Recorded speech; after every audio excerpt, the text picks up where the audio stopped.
Mr. Scraggs introduced by Red Saunders. By Henry Wallace Phillips, author of Red Saunders, Plain Mary Smith, etc. The Grafton Press Publishers, New York. Copyright 1903, 1904, 1905 by the Curtis Publishing Company. Copyright 1903 by S. McClure Company. Copyright 1905 by the Grafton Press. Published January 1906. Second edition February 1906. By proxy 2. In the Toils 3. St. Nicholas Scraggs 4. The Siege of the Drug Store v. The Mournful No. 6. Mr. Scraggs intervenes 7. The Fountain of Youth. Mr. Scraggs introduced by Red Saunders by proxy.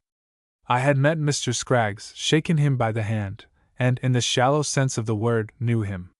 But a man is more than clothes and a bald head. It is also something of a trick to find out more about him, particularly in the cow country. One needs an interpreter. Red furnished the translation. After that, I nurtured Mr. Scraggs's friendship, for the benefit of humanity and philosophy. Saunders and I lay under a bit of bad lands, soaking in the spring sun, and enjoying the first cigarette since breakfast. In regard to things in general, he said, now, there was the time I worked for the Ellis Ranch. A ranch is like a man, it has something that belongs to it, that don't belong to no other ranch, same as I have just the same number of eyes and noses and so forth that you drew on your ticket, yet you ain't me no more and I'm you. This was a kind of sober-minded concern. It was a thoughtful sort of a ranch, where everybody went about his work quiet. I guess it was because the boys was mostly old-timers, given to arguing about why was this and how come that. Argue! Caesar! It was a regular debating society.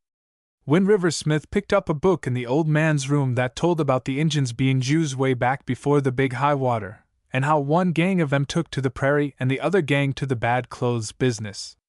Well, he and Charlie Thompson, 'member Charlie and his tooth? And you'd have time to tail down and burn a steer before Charlie got the next word out. Well, they got arguing about whether this was so, or whether it weren't so. Smithy was for the book, havin' read it, and Charlie scorned it. The argument lasted a month, and as either one of them knew anything about an Injun, except what you can gather from looking at him over a rifle sight, and as the only Jew either one of them ever said 2 words to was the one that sold Windrive a hat that melted in the first rainstorm, and then him and Charlie went to town and made the Hebrew eat what was left of the hat, after refunding the price. You can imagine what a contribution to history I listened to. That's the kind of place the Ellis Ranch was, and a nice old farm she was, too. I'd been working there about 3 months, when along come a man that looked like Old Man Trouble's only son. Of all the sorrowful faces you ever see, his was the longest and thinnest. It made any other human countenance I ever see look like a nigger minstrel show. Illustration. Made any other human countenance I ever see look like a nigger minstrel show. We was short-handed, as the old man had begun to put up hay and work some of the stock in corrals for the winter, so we took our new brother on. His name was Ezekiel George Washington Scraggs, tuneful number for a cow outfit, and his name didn't come anywhere near doing him justice at that. Ezekiel knew his biz and turned in a day's work right straight along, but when you'd say, "Nice day, Scraggs," he'd heave such a sigh you could feel the draft all the way across the bullpen, and only shake his head. Up to this time Wind River had enjoyed a cinch on the mournful act. He'd had a girl sometime during the Mexican War, and she'd borrowed Smith's role and skipped with another man. So, if we crowded Smithy too hard in debate, he used to slip behind that girl and say, "Oh, well, you fellers will know better when you've had more experience." Although we might have been talking about what's best for frostbite at the time. He noticed this new man Scraggs seemed to hold over him a trifle in sadness, and he thought he'd find out why. "You appear to me like a man that's seen trouble," says he. "Trouble," says Scraggs. "Trouble." Then he spit out of the door and turned his back to deliberate, like there wasn't any use conversin' on the subject, unless in the presence of an equal. Scraggs was a hard man to break into, but Smithy scratched his head and took a brace. "I've met with misfortune myself," says he.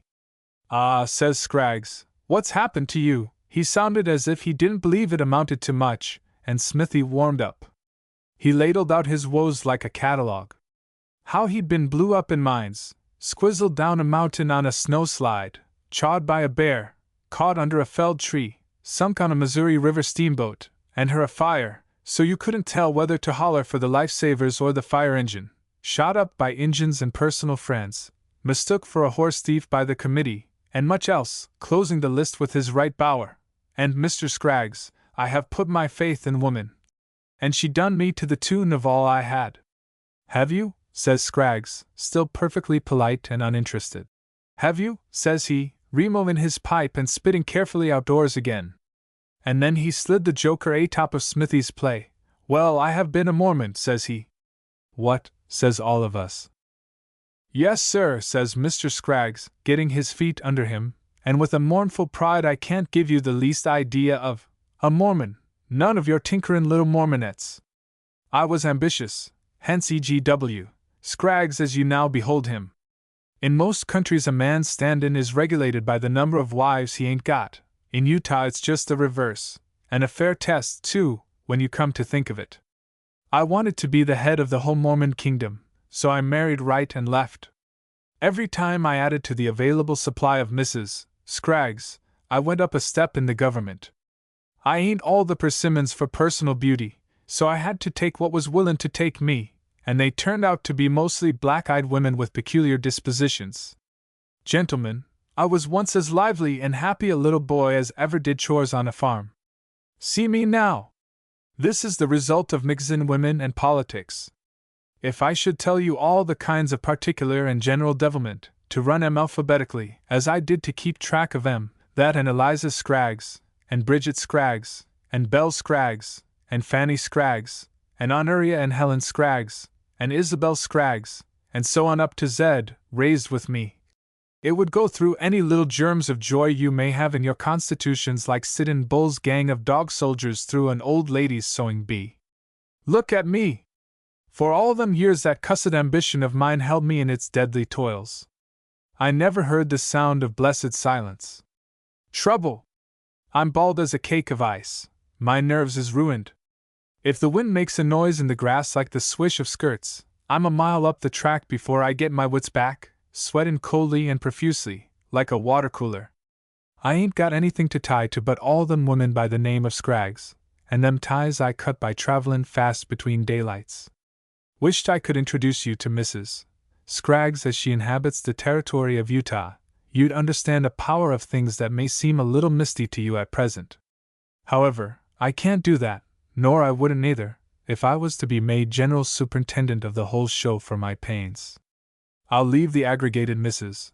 Scraggs in the hands of Providence, as being the only power capable of handling her. Yet I don't believe in Providence. I don't believe in no hereafter, nor heretofore, nor no now.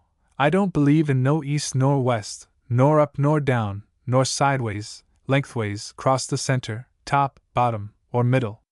I have lost my faith in every ram-butted thing a man can hear, see, or touch, includin' everything I've left out. That's me, Joe Bush. He stopped a minute. Trouble, says he, trouble. I wish nobody'd mention that word in my hearin' again. Well, he had us gummed fast, all right. Nobody in our outfit could push up against such a world without and experience as that. But Scraggs was a gentleman. He didn't crowd us because we broke. In fact, now that he'd had his say, he loosened up considerable, and every now and then he'd even smile.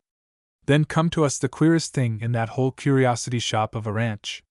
Its name was Alexander Fulton. I reckon Alec was about 21 by the almanac, and anywheres from 3 to 90 by the way you figure a man. Alec stood 6 foot high as he stood, but if you ran the tape along his curves he was about 6'4".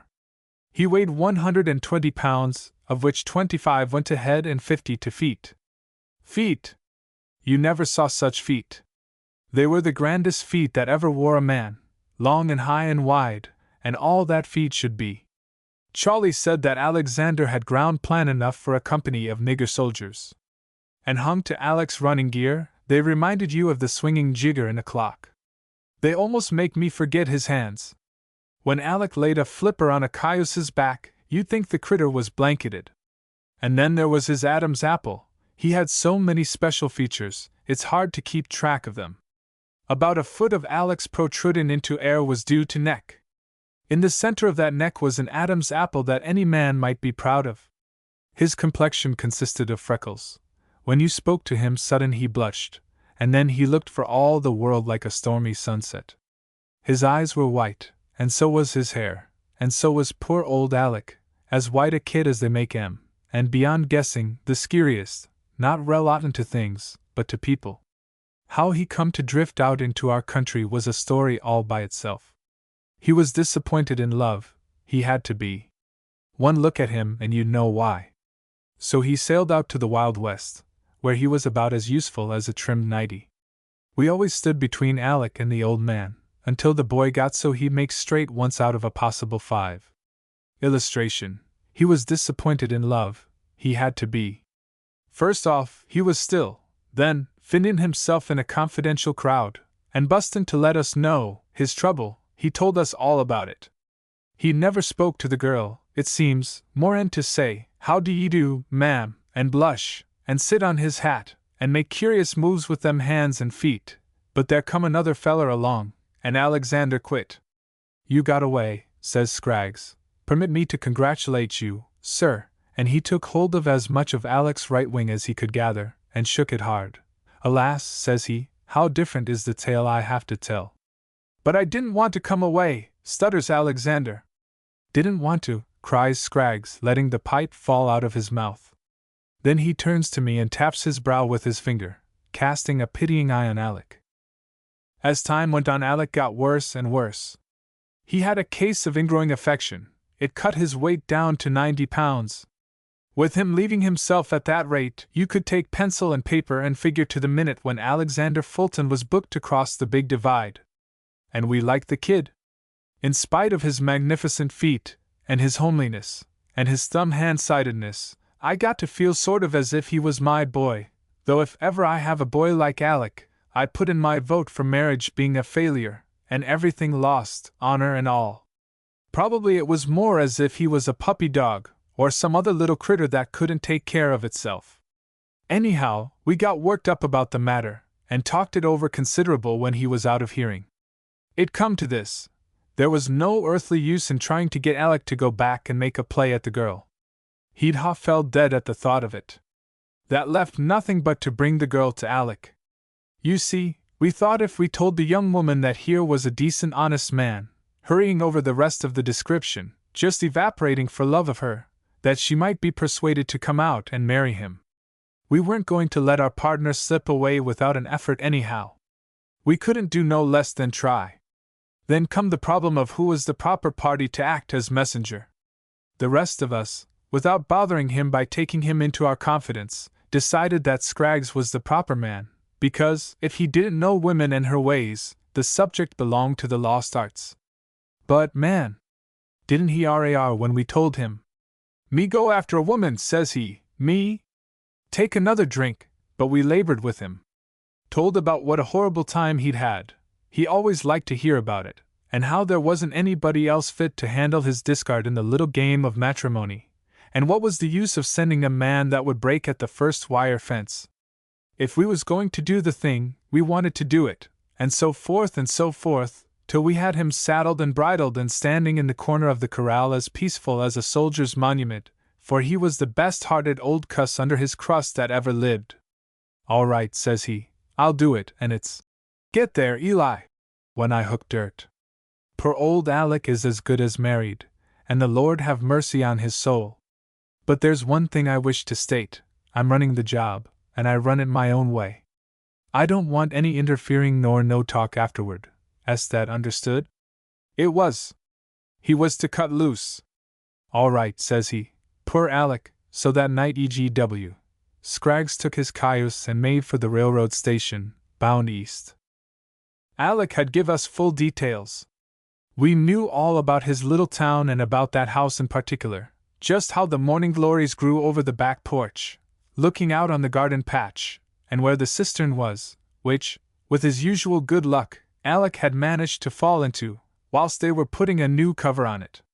Yes, sir, we knew that little East Dakota town as well as if we'd been raised there, but we were some shy on details concerning the girl, I swear I don't believe Alec had ever looked her full in the face. She was medium height, plump, blue eyes, brown hair, and that ended the description. We suffered any quantity from impatience before EGW showed up. You see, there ain't such a lot that happens to other people occurring on a ranch, and we was really more excited over Alec and his girl than a tenderfoot would be over a gunfight, and for the same reason, it was out of our ordinary. Scraggs, he didn't keep us on the anxious seat. He was the surest thing I ever saw. Often I've watched him rope a critter. He never whirled his rope, even when riding, always snapped. And he never made a quick move, that is, a move that looked in a hurry. All the same, every time he let go of the rope, there was his meat on the other end of it. Women was the only thing that did EGW, Scraggs, and that's because he wholesaled the business. That ambition of his wrecked him. When he trotted around the track for fun, nobody else in the heat could see him for the dust. One evening about 8:30, when the glow was still strong, here comes Scraggs, prompt to the schedule. He was riding and a buggy trailed behind him. We chased Alec over to the main house, where the old man, who stood in on the play, was to keep him busy until called for. Then up pulls EGW, and the buggy.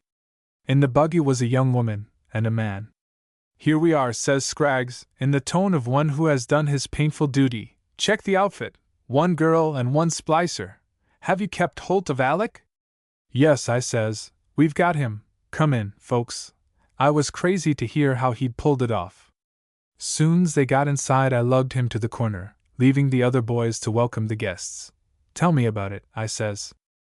Short story, says he. Moment I got off the choo-choo I spotted the house, couldn't mistake it. Laid low in the daytime and scouted around as soon as night come. Girl goes down to the barn and comes back with a pail of milk. I grabbed her and put my hand over her mouth so she couldn't holler. Now listen, I says to her. There's a friend of mine wants to marry you. When I let you go, you'll skip into the house and pick up what clothes is handy, and you'll vamoose this ranch at 11:15 sharp, so we can make the next train west. If you ain't there, or if you say a single word to a human being, you see this? And I stuck the end of my Haas pistol under her nose. Well, I'll blow the head clean off your shoulders with it. Then I laid back my ears and rolled my eyes around. Well, sir, she was scarred so she didn't know anything but what I said. I hated to treat a lady like that, but if I've learned anything concerning handlin' the sect, it's this: you got to be firm. There's where I made my mistake formerly. Then I let go of her and went back to the depot. What she thought I couldn't even guess, but I knew I was going to have company, and sure enough, about 3 minutes before train time, here comes our friend. When I got her safe aboard, I told her she needn't be scart. Lots worse things could happen to her than marrying Alec, and she says, yes, sir. And she kept on saying, yes, sir. To all I told her. Wished I could have found one like that, instead of 80 of them that stood ready to jump down my throat the minute I opened my mouth. She told me she'd had a middlin' hard time of it, and didn't mind a change. That surprised me a little, because I jigged from Alec's talk she was an upstandin' critter. But pshaw! Alec would think a worm was a sassy thing if it squirmed in his direction. Then I telegraphed Con Foster to have me a buggy and a minister ready for the 3 o'clock train, and to keep his yawp cocked up. So as soon as I hit land again, there was the rig complete. We hopped in and started coming at once and fast, and here we are, for which I raise thanks, and all the curses of the Mormon gods be on the head of the man that gets me into such a play as this again. Snake old Alec out and get the misery done with. That minister's charging me 50 cents an hour, and I don't know whether he's the real thing or not, at that. Con whispered in my ear that he worked in a grocery when he first struck town, dealt stud poker for Johnny Early, quit that and took to school teachin', then threw that up and preached.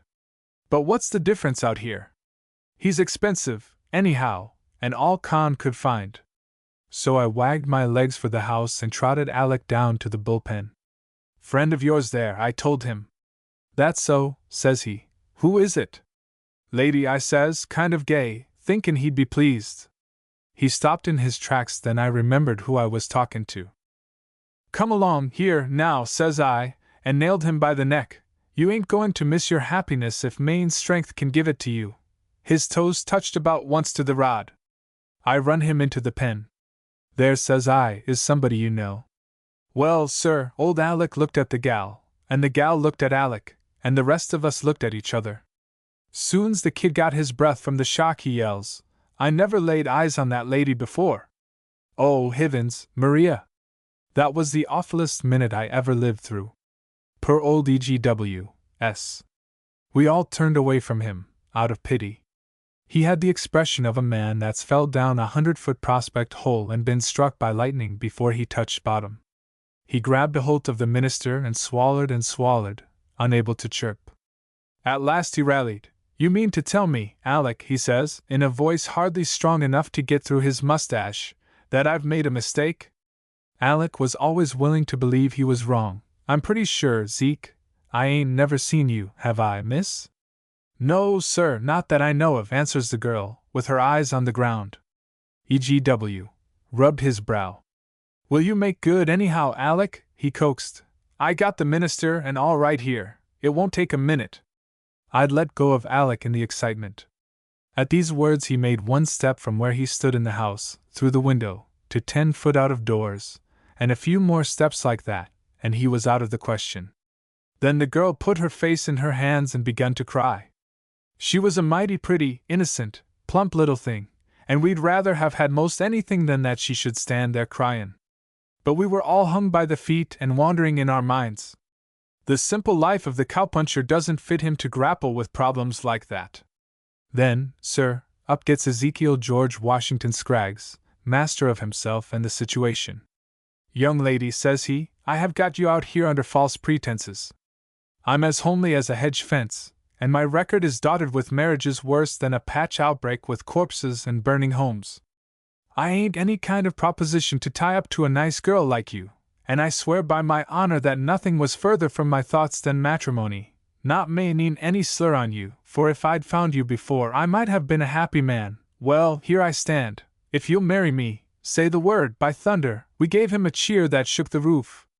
You can laugh if you like, but it was a noble deed. The girl reached out her left hand. So help me Moses. She liked him. I took a careful squint at old Scraggsy, in this new light, and I want to tell you that there was something kind of fine in that long lean face of his, and when he took the girl's hand he looked like a gentleman. You wouldn't think that holding a gun to her head, and threatening to blow her brains out was just a touch that would set a maiden's heart tremblin' for a man, but if a woman takes a fancy to you, your habits and customs, manners and morals, disposition, personal appearance, financial standing and way of doing things generally is only a little matter of detail. How will this figure out legally, E.G.W.? asked the minister. The minister, he was a cheerful, practical sort of lad, ready to endorse anything that would smooth the rugged road of life. Do you renounce the Mormon religion? He asks. Bet your life, says Scraggs, and all its works. That settles it, says the minister. Besides, I don't think anybody will ever come poking out here to make trouble, whenever you say the word. 1 minute, says Scraggs, and he turned to the girl very gentle. Are you doing this of your own free will, and not because I lugged you out here? Yes, sir, says she. You want me, just as I stand? Yes, sir. Kino. I won't forget it. Then he put his hand on her head, took off his hat, and raised his face. Oh God, he prays, you know what a miserable time I've had in this line before. I admit it was 9/10 my fault, but now I call for an honest deck and the hands played above the table. And make me act decent for the sake of this nice little girl. Amen. Then he pulled a $20 gold piece out of his pocket and plunked her down before the minister. Shoot, says he, you're fated. Well, they're old Scraggs. I say old, but the man weren't more than 40. Celebrated his 81st marriage in that old bullpen, and they lived as happy ever after as any story book. Which knocks general principles. Probably it was because that no man was ever treated whiter than she treated him, and no woman was ever treated whiter than he treated her. He had the knack of being awful good and loving to her, without being foolish. Experience will tell, and he'd experienced a heap of the other side. And now, what do you think of Alec? The scare we threw into him that night wound up his moanin' and grievin' about the other girl. He never cheeped once after that, but got fat and hearty, and when I left the ranch he was making up to a widow with 4 children, as bold as brass. There was more poetry in E.G.W. than there was in Alec, after all. 2 in the toils. Mr. Ezekiel George Washington Scraggs, late of Missouri, later of Utah, and latest of North Dakota, stood an even 6 foot unshod. He had an air of leanness, almost emaciation, not borne out by any fact of anatomy. We make our hasty estimates from the face. Brother Scraggs's face was gaunt. Misfortune had written there, in a large, angular hand. It might have been those saddest words of tongue or pen. The pensive sorrow of E.G.W.'s countenance had misled many people, not but what the sorrow was genuine enough. Scraggsy explained it in 4 words. "I've been a Mormon." But the expression of a blighted, helpless youth carried into early middle age was in appearance only. I mean, it was nothing to bank on in dealing with Zeke. Still, if you could see those eyes, dimmed with a settled melancholy, those mustachios, which, absorbing all the capillary possibilities of his head, droop like weeping willows from his upper lip, and above, the monumental nose, that springing prow that once so grandly parted the waves of adverse circumstance, until, blown by the winds of ambition, his bark was cast ruined on the shores of matrimony, you would not so much blame the man who mistook E.G. Washington Scraggs for a something not too difficult. Red Saunders said that Scraggsy looked like a forlorn hope lost in a fog, but when you came to cash in on that basis it was most astonishing. In general, a man of few words, on occasions he would tip back his chair, insert the stem of his corncob pipe in an opening provided by nature at the cost of a tooth, and tell us about it. Illustration. Scraggsy looked like a forlorn hope lost in a fog. "Why can't people be honest?" said Mr. Scraggs. Silence. "Charlie!" cried Red, reproachfully. "Why don't you tell the gentleman?" "No, no, no," replied Charlie. "You be older 'n me, Red, you explain." "Well," said Red, "I suppose the loss of their hair kind of discourages 'em. I had rather," meditated Mr. Scraggs, "I had much rather wear the top of my head a smooth white record of a well-spent life than go ambling around the country like the Chicago fire out for a walk, and I repeat, why can't people be honest? I begin to pity somebody an awful lot," said Red. "Did you send him home barefoot?" "You go on," retorted Mr. Scraggs. "I fell into the hands of the Philistines oncet, and they put the trail of the serpent all over me.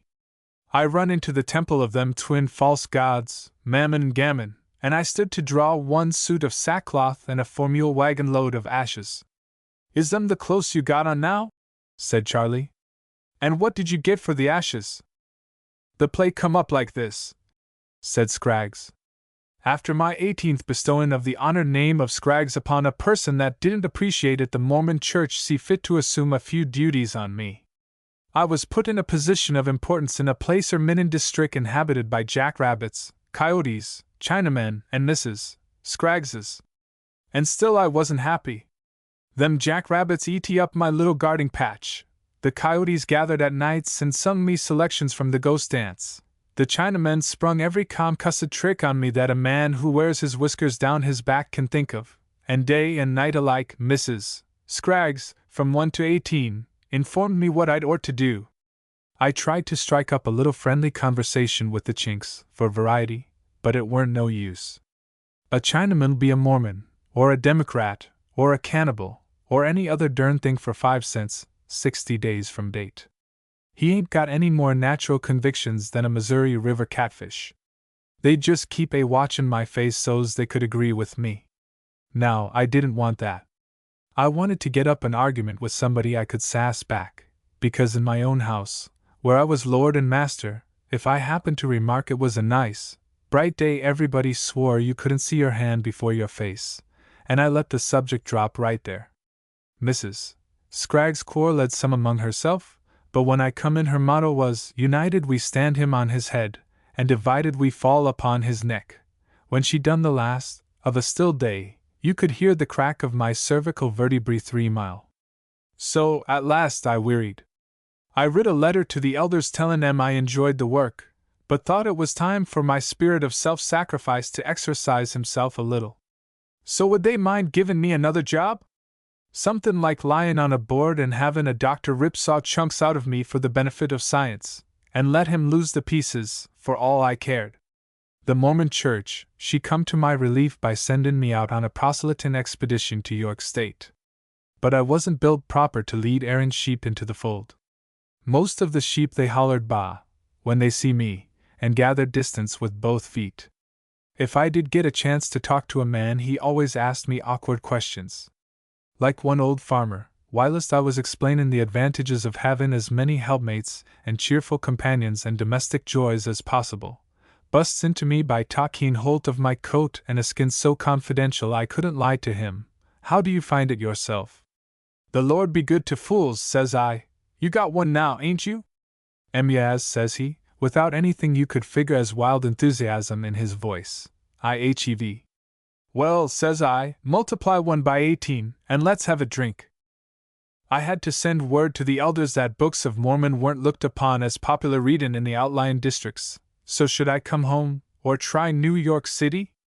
They sends me word back, wishin' my work to prosper, to try New York City, but not to draw on 'em for any more funds until I had a saved sinner or two to show for it. Well, sir, this last clause jolted me.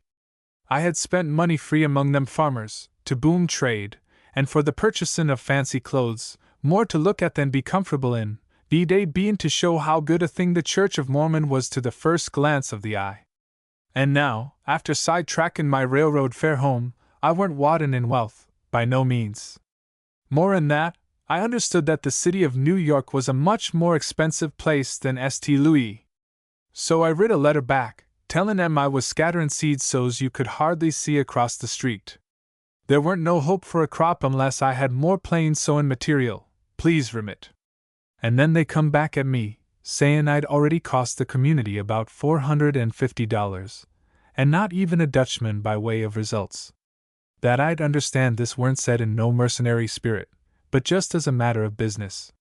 They would hold a prayer meetin', they said, which, no doubt, would bring the end aimed at, and for me to go forth strong in the faith and gather 'em up from the wayside. I let fly once more, sayin' that I was strong in the faith but feeble in the pocket, that sinners were costly luxuries in a big town like New York. How was I going to play the prophet and stand a man off for my board? Elder Stimmons wrote back personally, exhorting me to be of good heart, sayin' further that the days of miracles weren't past, at any moment the unrepentant might get it in the conscience, and signed himself my friend and brother in the church, with a P.S. Readin'. Dear Zeke, my wife Susan and will continue to have high stooks till I produce a grand piany. Mary's after a diamond necklace, and my beloved spouse Eliza, that's the carrot-head one lives down by the river, will put something in my food if she don't get a GOL watch and chain. Tomlinson's fuss 3AR razzin' Ned for new hosses, or in carriage, and the like. The new ones is more amable, but yellin' for close and truck. Uncle Peter Haskins' latest is on the warpath for a sealskin sack, and so on and so forth. You know how it is yourself, dear friend and bro, and we are broke, so I encourage you to keep your heart stout, your faith intact, and hunt up a poker game somewheres, because we honest ain't got the money. Saul Stimmons. Well, says the cookie, when he heaved the egg into the coffee, that settles it, and that settled me. I sure did know how it was myself. If there was any man in or out of the territory of Utah that knew how it was myself, I and him was the same individual. I took thought of Mrs.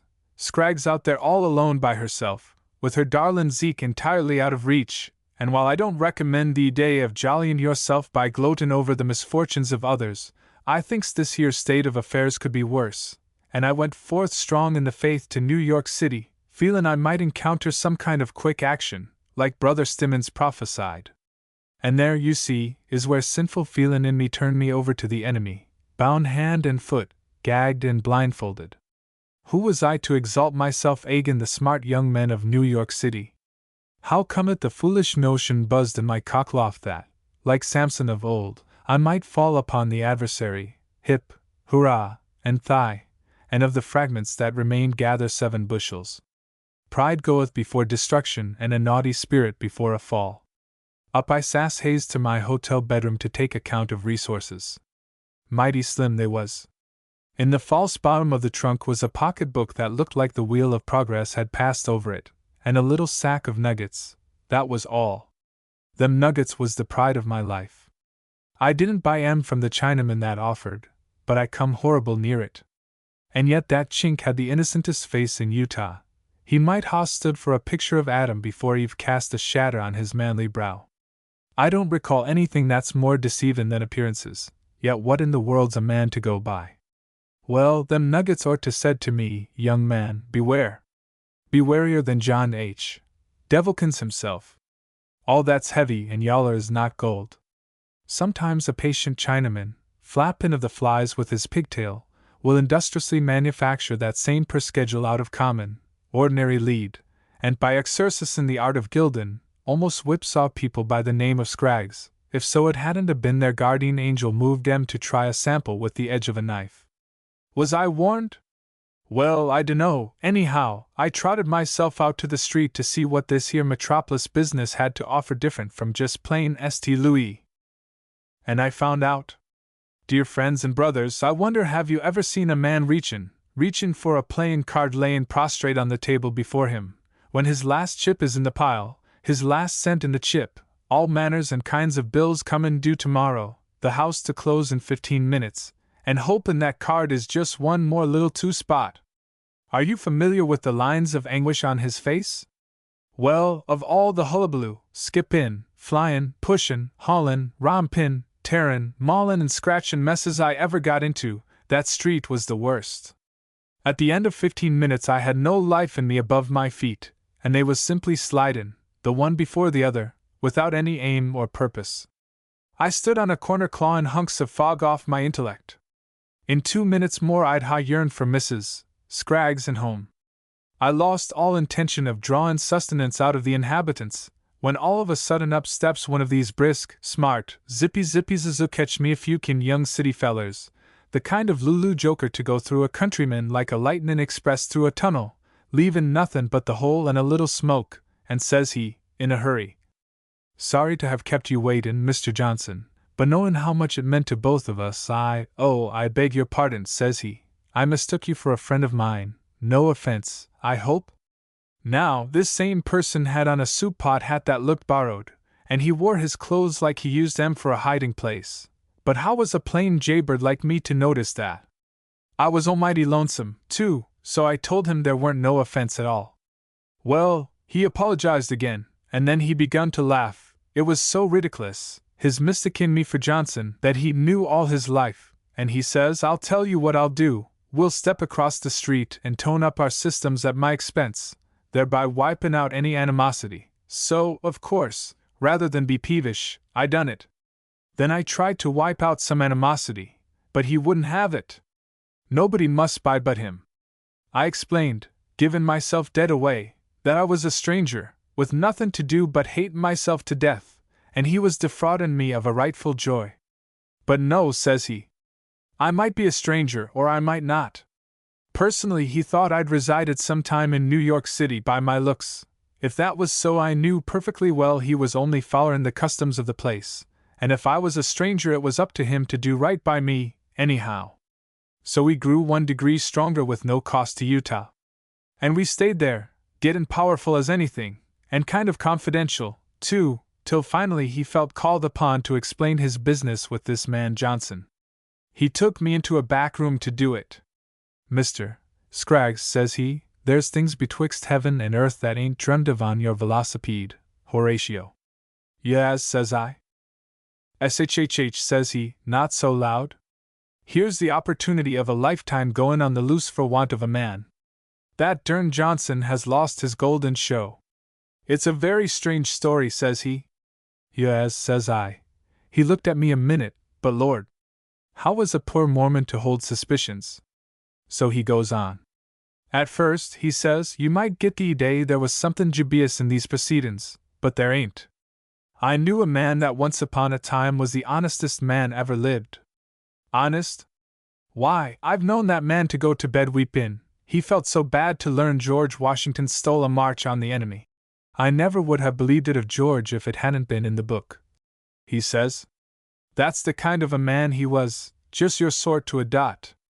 Well, sir, he has an honest claim agin these United States for damage and raisin' the divil with his farm durin' the Civil War. And do you suppose these here United States, e pluribus unum, in God we trust, paid that bill? Not on the tintype of your grandfather. When he goes to Washington with it, the president he says, "Now I'd pay you this in a minute, Billy," he says, "but think of them congressmen." And the president he shakes his head and Billy comes home again. And from that time on, before his very eyes, he has to see his widder and 18 helpless children die of starvation through not having enough to eat, right in front of his face. Ain't that fierce? Says he. Yes, says I. Well, at last this man gets a job in the Treasury. It didn't pay much, just enough to live on. He had charge of the banknotes before the secretary signs them, to make good. Now, here comes in the curious part of it. My friend's handwritten and the secretary's handwritten was that much alike either man could tell one from t'other.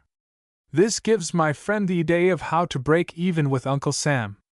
He just naturally laid his hooks on $10,000 worth of $100 notes, and flew the coop, waitin' to sign 'em and dispose of 'em at leisure, thus payin' his own claim. But here comes a hitch. After he done it his conscience bid him. The notes was good. He passed a lot of 'em with no trouble, but he quit on the play. Now, if some good honest man, yet not quite so honest as all that, wanted to turn $1, he could buy $2,000 worth of them bills for 100 ordinary cold money. It's this way, too, says he. It ain't only conscience. The old man's mortal scart. He's always dreamin' of Secret Service men comin' in on rubbers. Now, ain't that an opportunity? Yes, says I. Well, says he, looking at his watch, it's now my time to eat, Mr. Scraggs, and I've took up so much of your valuable time chinning here. I don't feel I could do less than share my simple repast with you. I'm a stockbroker myself, he says, but none of these dern rich ones, so if you can stand for once to eat a meal not exceedin' $5 in price, why, come along, says he. Then we went into a high-toned victual dispensary, I bet you. Gee, mama! But she was gold and white paint to knock your eye out. I'll never tell you what I eat, but it was good food. And to wind up, come little cups of coffee and big cigars. It was beautiful. Then says my man, well, this is a day in 100. I can't tell you how good it makes me feel in this city of sin to come across a square man like yourself. What do you say to a bottle of wine? Yes, says I. With life ripplin' along like this I was endorsin' the whole timetable. Wine is a mocker. The first small glass of it hadn't gone whistlin' down afore she begun to mock me. Ezekiel, says she, be merry, disport yourself, where's your game blood? Try a fall with this gentleman. Yes, says I to myself. And then I says aloud and hearty, my friend, you've used me right. It ain't that I want to make money, but just to help your friend along. I haven't any greenbacks much in my possession, but I says if you're willin' to arrange a dicker, whereby I exchange 18 ounces of nuggets, the present market value of Chink Creek gold being $17.40 per ounce, for $2,000 of your friend's bills. It being herein stated and provided that you can pass 'em like you say you can to my satisfaction, why, I'm your little huckleberry. Waitin' to get picked. I got you, says he, and we shook hands. You go to your hotel and bring the dust, says he, and I'll slide along and make the old man sign the bills. I'll meet you on the corner where we met before. So I met him on the corner, and we went upstairs to a room where a little old man was signin' bills fast and furious. Slide out once, says my friend, till I take Mr. Scraggs out and prove I'm no liar. The old man carefully blotted $100 green and away we goes to a bank. It was a sure enough bank. Outside was the name in big letters and inside was the man called teller that won't tell you nothin' and looks as if he hated you, like all good banks has. 5s and 10s for this, please, says my friend. That teller never quit thinkin' of his dyspepsy, but chucked the stuff right over the counter. How's that, says my friend, when we got outside. All right, says I, and here's my plunder. I let him heft the bag. Heavy truck, ain't it? He said. But we can always stand the weight, can't we? He picked out one of them glitterin' Chinese works of art, and regarded it real lovin'. Yes, says he, it's sure nice stuff. Hurry along, and we'll close the dicker. Upstairs the old gent had the money ready for me to count. Correct, says he. Yes, says I. Well, I'll put 'em in a neat bundle for you, says he. When that was done, I handed my precious gold over. Now, come here and have one last drink of satisfaction, says my friend. I turned to the table and imbibed my last tonic at his expense. Here you are, sir, says the little old man, handing me my package, and much obliged to you. Only remember this, Secret Service men is all about. Don't open her till you get safely in your room, mind that now. Good day. Down the steps I goes, kerthump, kerthump. But when I reached the street I begun to wonder to myself if I hadn't better just see what those fellers would do next. No harm in catchin' on to as many city ways as possible. So I hid under the stoop till they come out, glancin' sharp this way and that, but missin' Ezekiel George Washington. Up the street they skips, me after 'em, soon's I could, safe. Round the corner they goes. Me too. And then they sass haze into a jewelry shop. Here I thought I'd stay outside. My friend, after some talk, passes a big nugget over the counter. The jewelryman he bores into it with a file and hands it back. You never see a face more contemptuous than his en. Then some kind of argument broke out, arms a-wavin', windin' up by the jewelryman raspin' pretty near every nugget in the heap. Each pass his face got more contemptuous yet. Finally he swept the whole business back in the bag, throws it at 'em and intimates they can leave at any time. They left. I never heard such language in my life. It won't be allowed in a large city. Why, that friend of mine, he heaved the bag of nuggets in the gutter and he raised up his hands, and just as sure as I sit here telling you about it, friends and brothers, he made a 4th of July speech 5 minutes long, and never repeated himself once. I wouldn't go near him, feelin' in his excited state of mind it might lead to trouble. The little old man at last dragged him away. I picked up them poor mishandled treasures in the gutter, for old acquaintance' sake. And surmisin' it probably wouldn't hardly be worth my while to wait till I got to the hotel to sample my prize package, I opened her on the spot. Well, there's no use in talkin'. Them fellers were a pair of scoundrels. Instead of anything that looked or smelt or sounded like money in that parcel, was nothin' but a lot of newspapers cut into strips, with a note on top of 'em bearin' these insultin' words. There's a sucker born every minute. Then I counted up on my fingers 14 drinks and one $5 dinner, and says I to myself. Yes, says I don't reckon but what that's true. 3 St. Nicholas Scraggs. I have read Summers, said Mr. Scraggs. That's some man whose name was a durn sight more important to him than it is to me, for I've plumb forgot it, said that he never begun nothin' unless he could see the end of it. His wife's family must have owned real estate, suggested Red Saunders. He didn't specify which end. Excuse Mr. Scraggs. Maybe 'twas the front end he meant.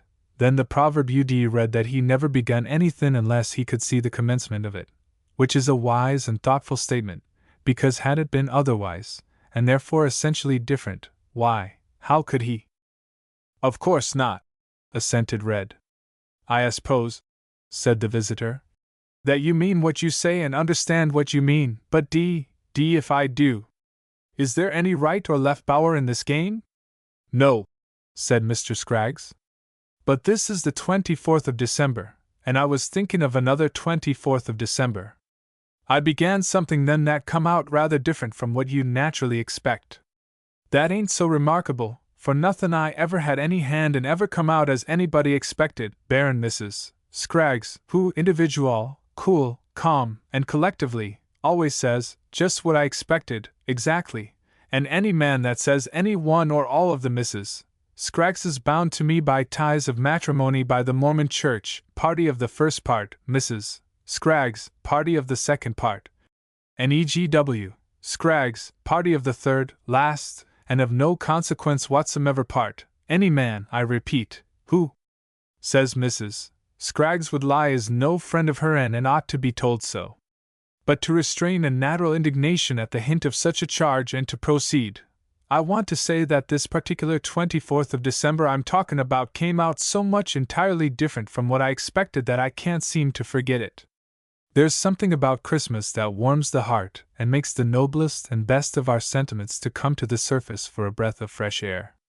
Yes, sir, there is, and they passed it around in Pegleg's place that afternoon so hot, sweet, and plentiful that I hadn't been there more'n 2 hours before my feelin's had rose to such a pitch that I went out and bought each and every Mrs. Scraggs a pair of number 10 rubber boots, a pound of raisins, and an accordion. The boots was useful. The raisins, of course, stood for Christmas cheer, but what in thunder I bought the accordions for I never knew afterward. I'd give a $10 bill this minute to know. It was a tremendousy day at the time, but that's all I recall of it. I sent the whole shootin' match around to the house by a small boy with a hand sleigh and a card saying peace on earth on top of it. After this, having done my duty by my family as I saw it at the time, I wandered into Mr. George Hewlett's Emporium of Chance, armed with $6 and a gold collar button. They took my $6 away from me as though I wasn't fit to be trusted with them, and then I sprung my collar button for another stack. As far as I could see, that collar button was all that stood between me and a long, wide, thick, and cold winter. Howsmever, there was no unmanly tears in the eyes of the support of the noble house of Scraggs when he plunked the lot on the corner. Slave, says I to the dealer in the language I learned shiftin' scenes for a week, back in old St. Louis. Slave, says I've stacked my life egg in the cast in your eye, and I will stand the razzle of your dye stuff. Shoot! You're fated. And he was, too. I caught that turn and about every other in the deal, split him in half on the last card, and from that on I ripped him up the back and knocked chunks off and him until everybody got interested. The gain grew too small for both of us. I had $400 in checks before me, and my original collar button. I asked him for his limit. He replied that notwithstanding the enormous and remarkable growth of institutions of learning throughout the country, and the widespread interest in arithmetic, it hadn't been figured out yet. Make good, says I, tapping the table with the finger of authority. I got you, says he, and slams his roll upon the table. There's $800. Well, says I shall descend upon it in 2 flies, not counting odd chips. Shall we cut? He shoved out a deck. I cut a 4-spot. It come to me all of a sudden how futile is human endeavors, how fleetin' is man's hopes, for we was playin' at high man wins. And then he cut a 3-specker, and talked unwisely. Then he cut a king, and a soft smile lighted his face. I cut an ace. He looked at it, reached up, and took down a sign. Ace is always high in this house. A sign he made with his own fair hands, and he says to me, You don't mind if I keep this as a souvenir of the joyful occasion, do you? You can have the rest of the place, for I move after 2 beats like that. So then the crowd was uproarious, and I treated several times for Mrs. Scraggs and several times for myself, divided the money square, wrapped her half in a parcel with God bless our home marked on it, and sent it around to her. It then occurred to me I weren't dressed according to my prosperity. So I cut the boys and ambled around to Eichenstein's to get some clothes. Old Eichie clasped his hands with innocent glee. I have got ID, says he, clawing out some black duds. You remember dat Biskable Mineesder who beat der sheriff to der drain? Dat is der close he ortered to you and he didn't pay for. Dey fid you like a finger in der mud. I tried to explain to Eichie that I didn't need no minister clothes, but he was shocked at the idea, so I bought 'em and put 'em on. It next occurred to me that with a new suit of clothes and money in my pocket I'd orter travel and see a little of the world once more, so I gathers the boys and 4 members of the Dogtown band, and we went 8 miles to the station in good shape. It made the people look to see us marchin' in.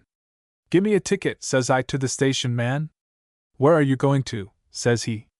If there's one thing I can't put up with its impudence from a railroad man.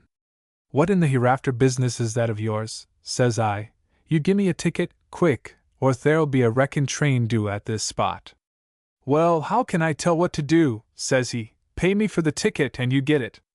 Sir, says I, do you mean to insinuate that I can't or won't pay for a dirty little railroad ticket? There you are, gimme a ticket. I slapped what I had loose on the counter. He counted it careful and give me my pasteboard, just as the engine come a-hissin' and a-roarin' in.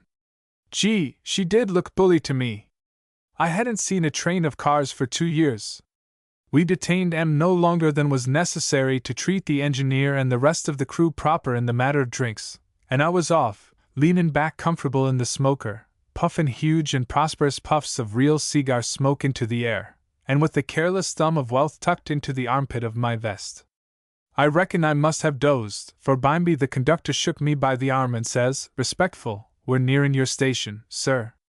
I looked out, and I see down the track the most lonesome inhabited spot on the face of this earth. If houses has ghosts, I should say that the ghosts of some 40 houses that had committed the crime of not being properly built had collected themselves there. Why, even the snow around the cussed things looked second-hand. I made up my mind on the instant that I'd never really intended to go there. But it was too late now.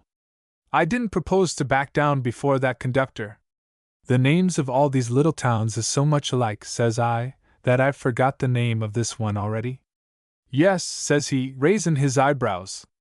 Of course, as a matter of fact, I hadn't thought to look at my ticket, but having started on this line I meant to buck through. "Yes," says I, "would you mind giving it to me?" "Hogswash," says he. There was silence for a second. "Hogswash," says I, musing, "don't seem like I ought to have forgot that, does it?" "No," says he, "it don't." There come a kind of awkward silence again, me thanking the Lord that we was almost there. "Injun name," says the conductor.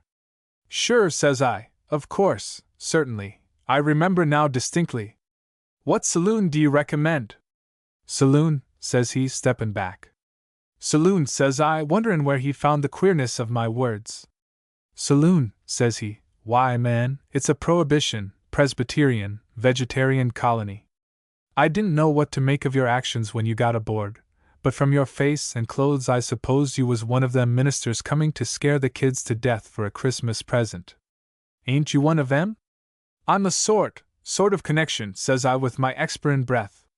He looked at me as if he couldn't quite see the connection. "Well," says he, "here we are, and they're expecting you, for there's a lady waitin' on the platform." "A lady?" says I, rising from my tomb. I'd begun to think before there was truth in the sayin', "You can't win at 2 games on the same day," but when I heard there was a lady waitin' for me, well, if there's any man in this here bullpen can think what I thought, let him whisper it in confidence, and I'll make it right with him. I never knew how I got off that train of cars. Well, I oughtn't to have been scart. It was the littlest, thinnest, palest, tremblingest woman you ever saw. Why, there wasn't a Mrs. Scraggs on the face of the earth that couldn't 'a' dandled her in her arms like a baby. "Is this the Reverend Silas Hardcrop?" says she. "Yes, madam," says I, thinking it best to humor her, even if she was small. "I wanted to meet you first. I wanted to speak. There's something I felt I must tell you," she says. Thinks I, "No, you don't. So long's I've got a gun in each hind pocket I reckon the men folks and me will get along all right, but private conversations with ladies is off the bill of fare."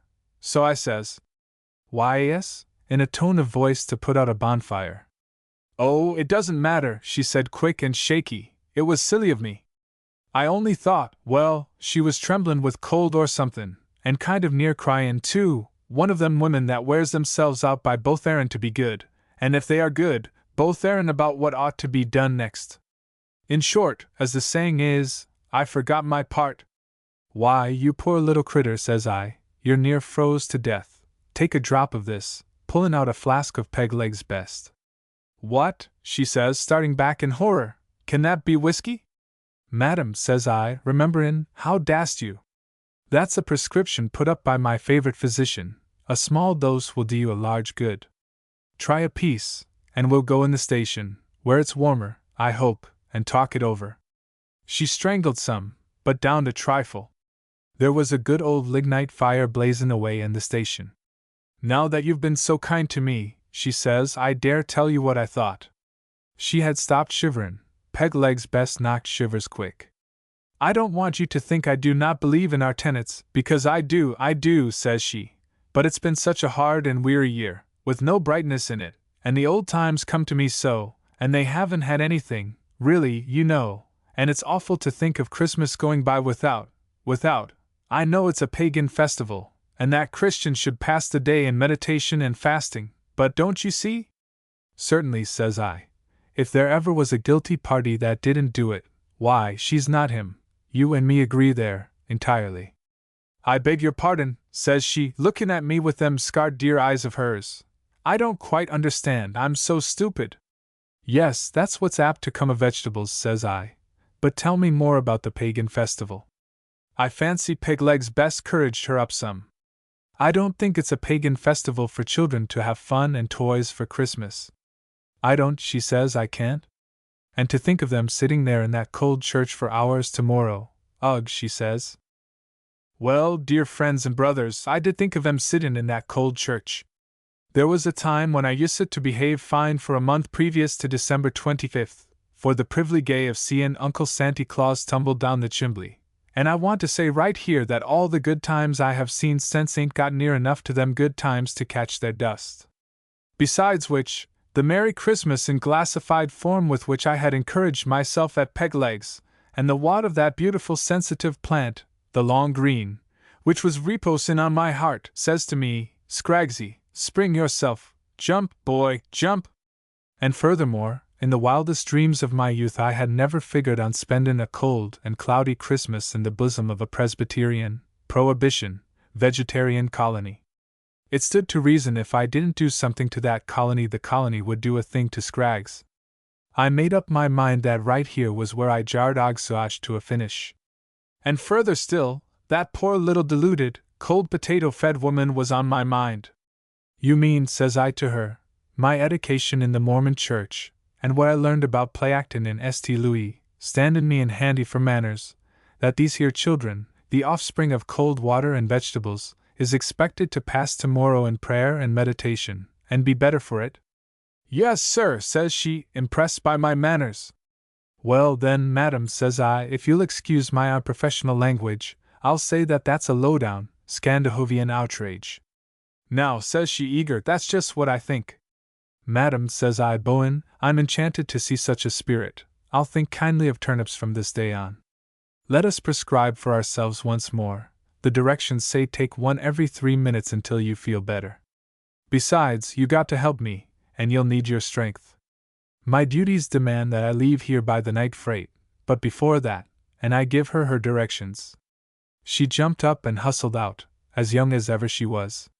Then I went up to the telegrapher. Where can I buy some toys and truck to come out on number 3, says I. He didn't pay no attention. I reached in and took him gently by the hair, drawing him partway through his cubbyhole so's he could hear plain. My young friend, says I, is it any part of your notion that I grew up on cabbages?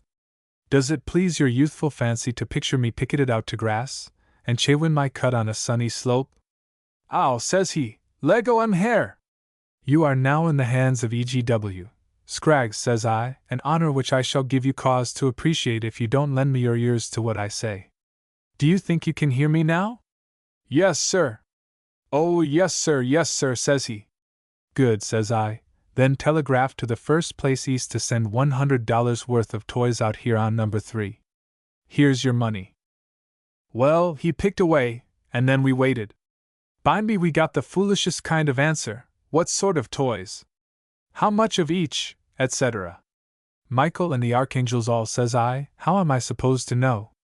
Ain't that part of a toy shop man's business?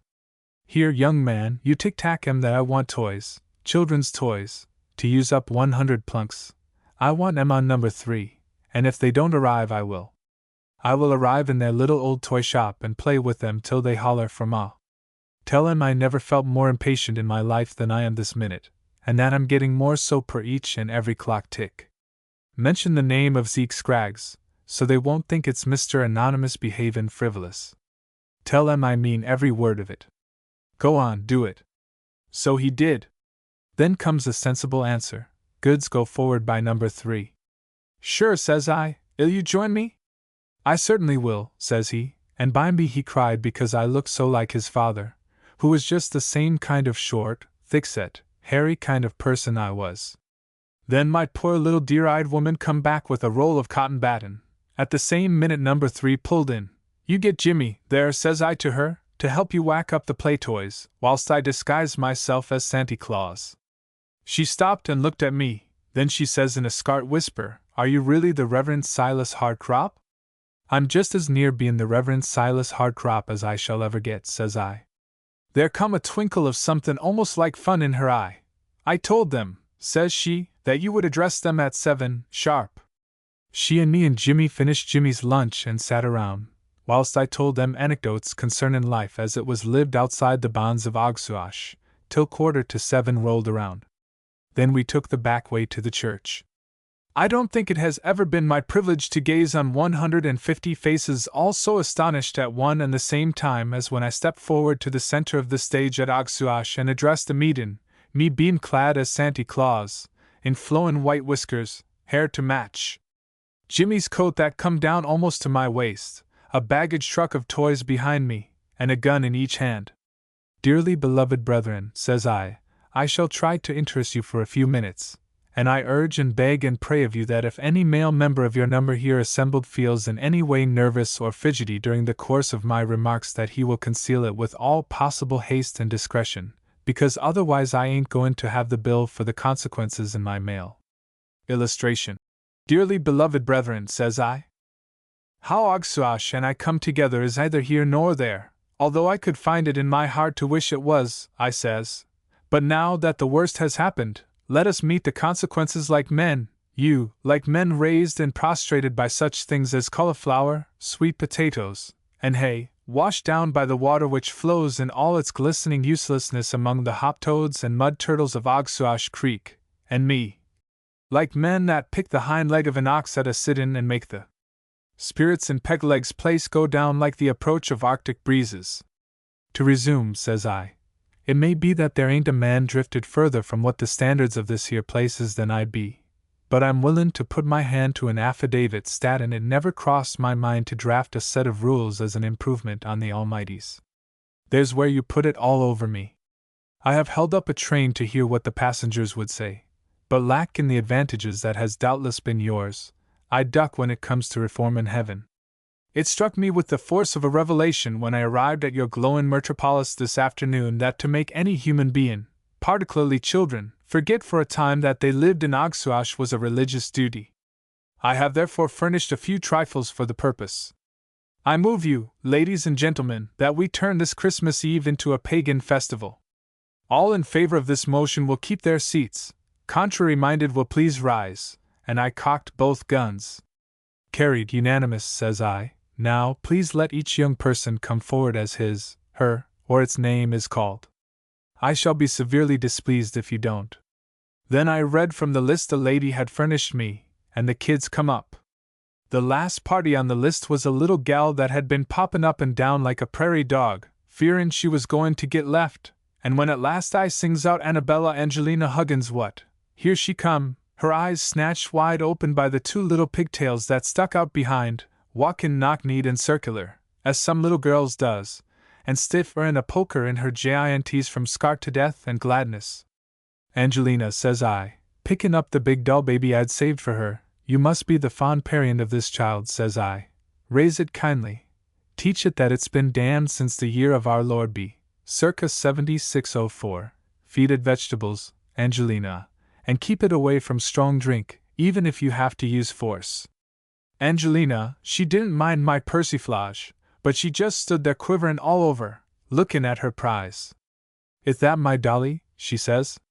That's your sure enough dolly, little gal, I says. She took hold of it.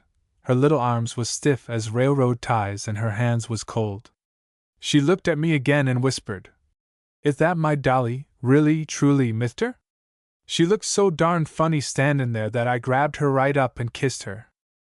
If anybody tries to take that dolly away from you, you let me know, Skip, says I, and down the aisle she runs hollerin', Oh, Papa, Papa!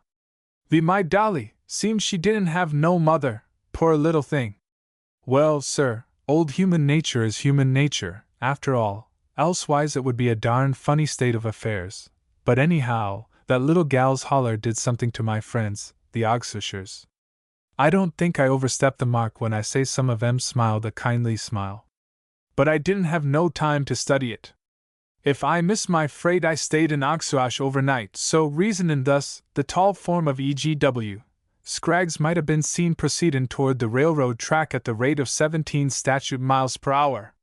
Just as I hooked on to the caboose comes a feller pottin' after me. Say, he whoops, say. We want to thank you. Turn it into the kids, says I. Good night, Ogsosh, good night, I says. Pardon is such sweet sorrow that I could say good night as long as my wind held out. Well, sir, it was nigh 3 in the morning when I hit Castle Scraggs again, after the coldest walk to be found anywhere outdoors. But when Mrs. Scraggs come to the door, and it was one of the blackest-eyed and snappiest of the race, and she says, "Zeke Scraggs, where you been?" I just fell into her arms. "Bear with me, Susan, or Marianne, or whatever your name is," says I, "for I've had a terribly time." "You behave yourself, you old idiot, or I'll do you personal harm," says she. Thank you for them sweet words spoke by somebody alive, anyhow," says I, "and this much more, Mrs. Scraggs," says I, "before we part. If ever you hear me complain of anything concerning you ladies, just you say, Ogsosh, to me and hold your hand, so, to indicate an empty glass." "Good night, Susanna, Merry Christmas," says I. "On my word of honor, there has been one moment of my life when I was glad to see you." And I left her standing there, with the candle in her hand, paralyzed. And I can conclude, as I suggested in the beginning, that I had not foresaw one item of these occurrences when I risked that collar button. For the siege of the drug store. "Once upon a time, when I was scarcely married at all, you might say," began Mr. Scraggs, "I quit workin' for a livin' and started a scientific school." "You did?" cried Red, after one astonished second vanished in the past. "Yes, sir," replied Mr. Scraggs. "I did. It was for the investigation and pursuit of this here doctrine of chances. The day was to put a little box full of playing cards on the table, and draw them forth one at a time, to see just how they'd fall. Some of the students got that interested they bet on the results. "Oh," said Charlie, "I took a course in that one winter myself." "Did you always draw one card at a time out in that box, Zeke?" "So help me, Bob." "I did," returned Mr. Scraggs most earnestly. "Hence I didn't get rich. It sometimes happened that a wild wolf from up the creek would breeze in, full of rum, plum foolishness, and money. Oh, man! High or low, red or black, odd or even, coppered or open, on the corner or let her rip, last turn and in the middle, from soda cart to hock, them briar-whiskered sons of guns would whipsaw my poor little bank till there wasn't much left of her but sawdust." "Yes, sir," mourned Mr. Scraggs. "I made enough out of the early birds to eat, but them roarin' bears from Bruindale used it sometimes to apply the flat of their hands to my seat of learning till the sparks flew out of my eyes. In short, this sportin' life was too much up and downhill for me. No sooner would I get ready to declare a dividend than one of my outside customers would come in and take that dividend and wipe both feet on it, roll on it, stomp it, fly 10 foot in the air and come down on it, bite chunks out of it, and then I'd light a match, gather the crumbs from the floor, and wished I could get hold of something at once easy and reliable. Well, there was a friend of mine lived at the Transcontinental Hotel. The partition between his room and mine didn't come clear to the ceiling, so when I arrived home late I used to heave a boot over on top of him and have a chin. He was a nice feller, Hads. A pale, thin sort of man, very red-headed, that is to say, not red-headed like some parties I have known, but a sort of bashful red, that would ha' been different if it could, and he wore 8 large freckles on his face. There would have been more if there had been more room. Hads was then workin' for the railroad company, but not happy. He was in the dispatcher's office, and I'd hear him holler in his nightmares, "There they go! Bang! Everybody killed!" I always expected it. You see, he lived in fear of running 2 excursion trains together. Nervous cuss, oh awful! Not without reason either. Seems when he was at college he studied chemistry. Always experimentin'. Mixed 2 things that was born to live apart. Hads left simultaneously with that corner of the buildin'.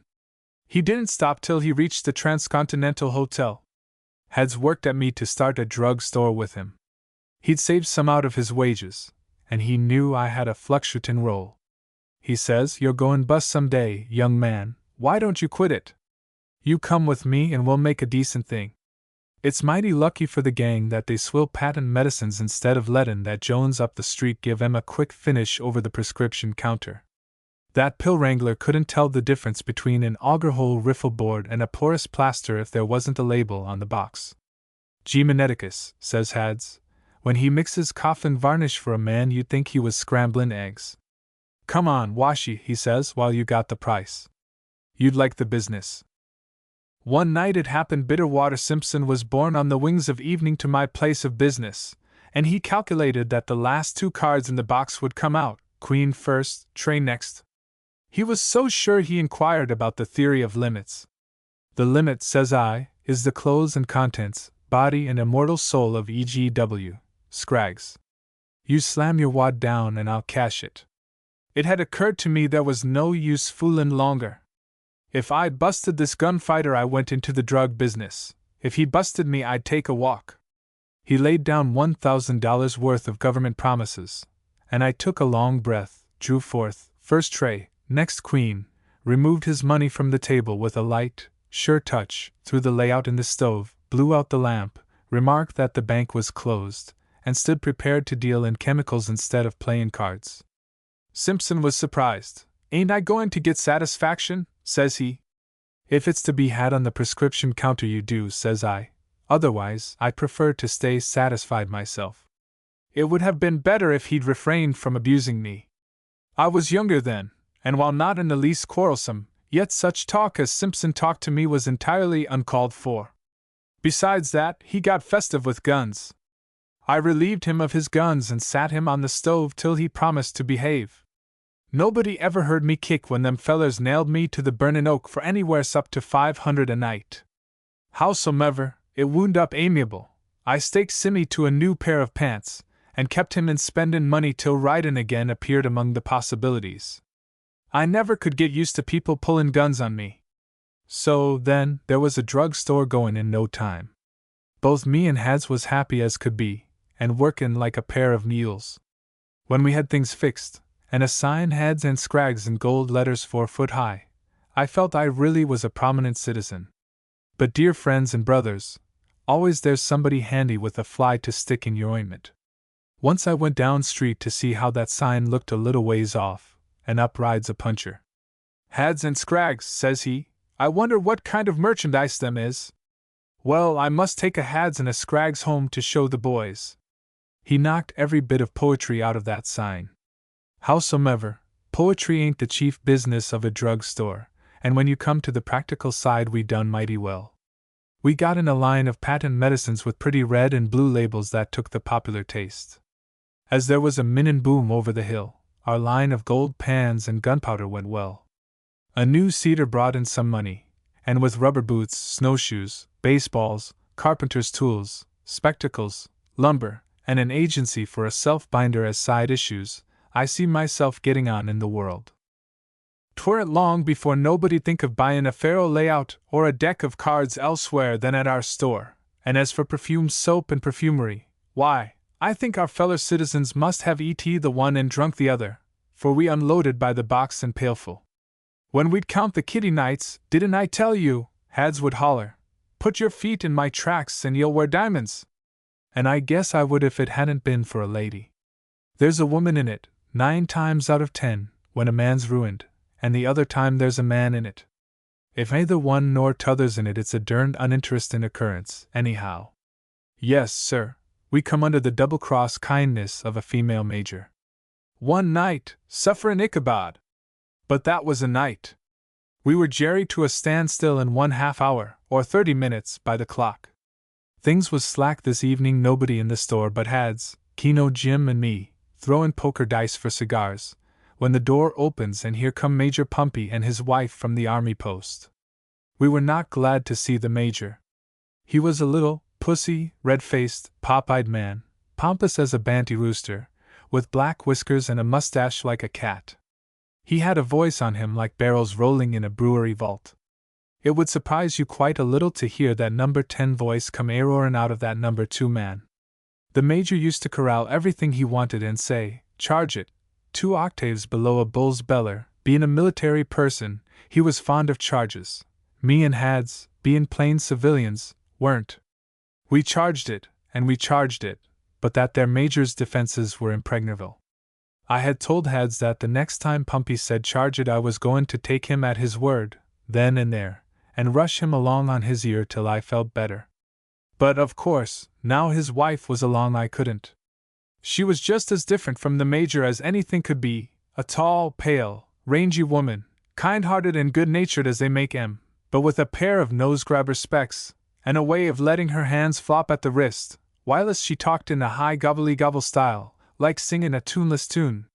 They made a pair to draw to. The Lord only knows what you'd got if you filled. My! And the general effect of that lady! She wore her hair in an omelette, and looked as if she'd been put in her clothes by a boiler explosion. There was another powerful difference between them two. The Major he gazed on the wine when it was any color at all. He didn't care so much for decoration as he did for quantity. He passed his time in being tea'd, or teeterin'. On the other hand, his lady couldn't stand plain raw water. Honest, friends and brothers, I ain't stringin'. I have it on the word of their striker that Mrs. Pumpy couldn't be induced to take a drink of water unless it was boiled, and as for spirited liquors, oh, murder! Don't mention it. As the Major entered, I observed upon his person a kind of uprightness that no sober man ever had, varied with quick little steps sideways, for no good visible reason, and when he comes up to the counter he grabs it with both hands and says, "How do, G.L.A. Meacher, hot, ain't it?" I admitted it was hot, told him I was glad to meet him, too, and as this last wasn't no more than a plain lie, I asked the lady quick what we could do for her. Perfumery was wanted, so I passed the bottles out. Mrs. Major would take a ladylike sniff and say, "Dealy shoes. How do ye leak that, Maja?" And when the Major laid his hands on the right one of the numerous bottles floatin' in the atmosphere about him, he'd hold it a yard off, give a snort like a buzzsaw striking a knot, and after a minute's silence roar, "Ain't that nice, BYY gosh," and slammed the bottle down. It was tryin' on the nerves. First place, the way he come out with that BYY gosh, hit you in the pit of the stomach like standin' alongside a bass drum, and it was only a question of time when he slammed one of them bottles through the showcase. So I flagged heads for help, and the two of us plied the lady with perfumery so fast that the Major couldn't get his oar in, at which he cut loose for himself, wanderin' around behind the counter, smellin' of every bottle on the shelves. It ain't everything in a drug store has as pleasant a greetin' for your nose as perfumery, and once or twice, when I looked around, to kind of keep cases on him, I see the Major had struck a shock. But at last he come across a sample that pleased him. I saw him swig a good lumful of it, and his mouth opened wide with delight. Well, I guess you'll be amused for a while, thinks I, so I paid no more attention. The next thing Hads looks up. "Here," he yells, "drop that. That's chloroform, you bullhead. The call come too late, leastways, to work as intended." The Major dropped the bottle, but he also dropped himself, 2 shelves, and about 6 dozen glass jars of everything you ever heard of. Powers of darkness! Flat on his back laid the hero of many charges, whilst over his manly form and face trickled cough mixture, Canady balsam, liniment, sugar syrup, castor oil, and more sticky, oily, messy kinds of stuff than I'll ever tell you. The worst of it was that a bottle of carmine had landed last in the wreck and bustin', flew over everything. As there wasn't a dry spot for a rod, it looked like the Major had done a turn of bleedin' at every vein, same as the young man we used to read about at school. In fact, it was much worse than that. It appeared to be the most awful tragedy any one man ever was concerned in. Before we got our wits about us, poor Mrs. Pumpy see her Major afloat on a gory sea, and without a skin for explanations she give a loud holler and fainted on our stock of fancy dishes. "Here's where we make a lot of money, I don't think," screeches Hads. He was an excitable person, that Hads. "Come," he hollers, "help me get 'em out of here. There's enough chloroform loose to sleep the bunch of us." We lugged the Major and his wife to the back of the store. I made a pillar for her out and some rolls of wallpaper, but the Major had to get along as best he could. There he lay, his little round stomach stickin' in the air, breathin' like a wind-broken horse. Keno Jim and me looked after the lady whilst Hads pranced around the Major, and cussed scientific cuss words. Of course, Keno and me didn't know no more what to do than a photograph of the wild man of Borneo when there was a fain tin woman in the question. As I said, I hadn't been married enough to learn, and the present line of Mrs. Scraggs's was healthy, whatever other faults they might have. Had's you'd come over and tell us half of something, and then rush back to the Major, tearin' his hair. Blast it, Hads, says Kino, quit callin' the man names and let us know what to do for this woman. Give her a drink of whiskey, yells Hads. Come here, Zeke, and see what ails this beggar now. If he hadn't called me off like that, lots of things wouldn't happened. Look at him, says Hads, and grinds his teeth. $40 worth of stuff smashed. Charge it, of course. Probably he's going to die on our hands. 'Twould be just like his unmerciful nerve. Pass me that bottle of ammonia, Zeke. Then Kino hollered for me. He'd pried the Major's mouth open, stuck a cork into it, keep it so, and then fed her the revivifier. She wasn't a handsome woman at the best, but with that cork in her mouth. I gave her to there of whiskey, says Kino, indicatin' about 4 sweet fingers on a water tumbler. Do you think that'll bring her to? Like a bear trap, says I. Do you mean to say you sluiced that much raw jump and holler into a woman that can't stand uncooked water? Well, you are an allotropic modification of the genus jackass, like Had says of the Major. Kino got purple in the face. He slammed the glass down and walked out. Now you can look after your own women, says he, bitter. Them scientific cuss words cut him to the heart.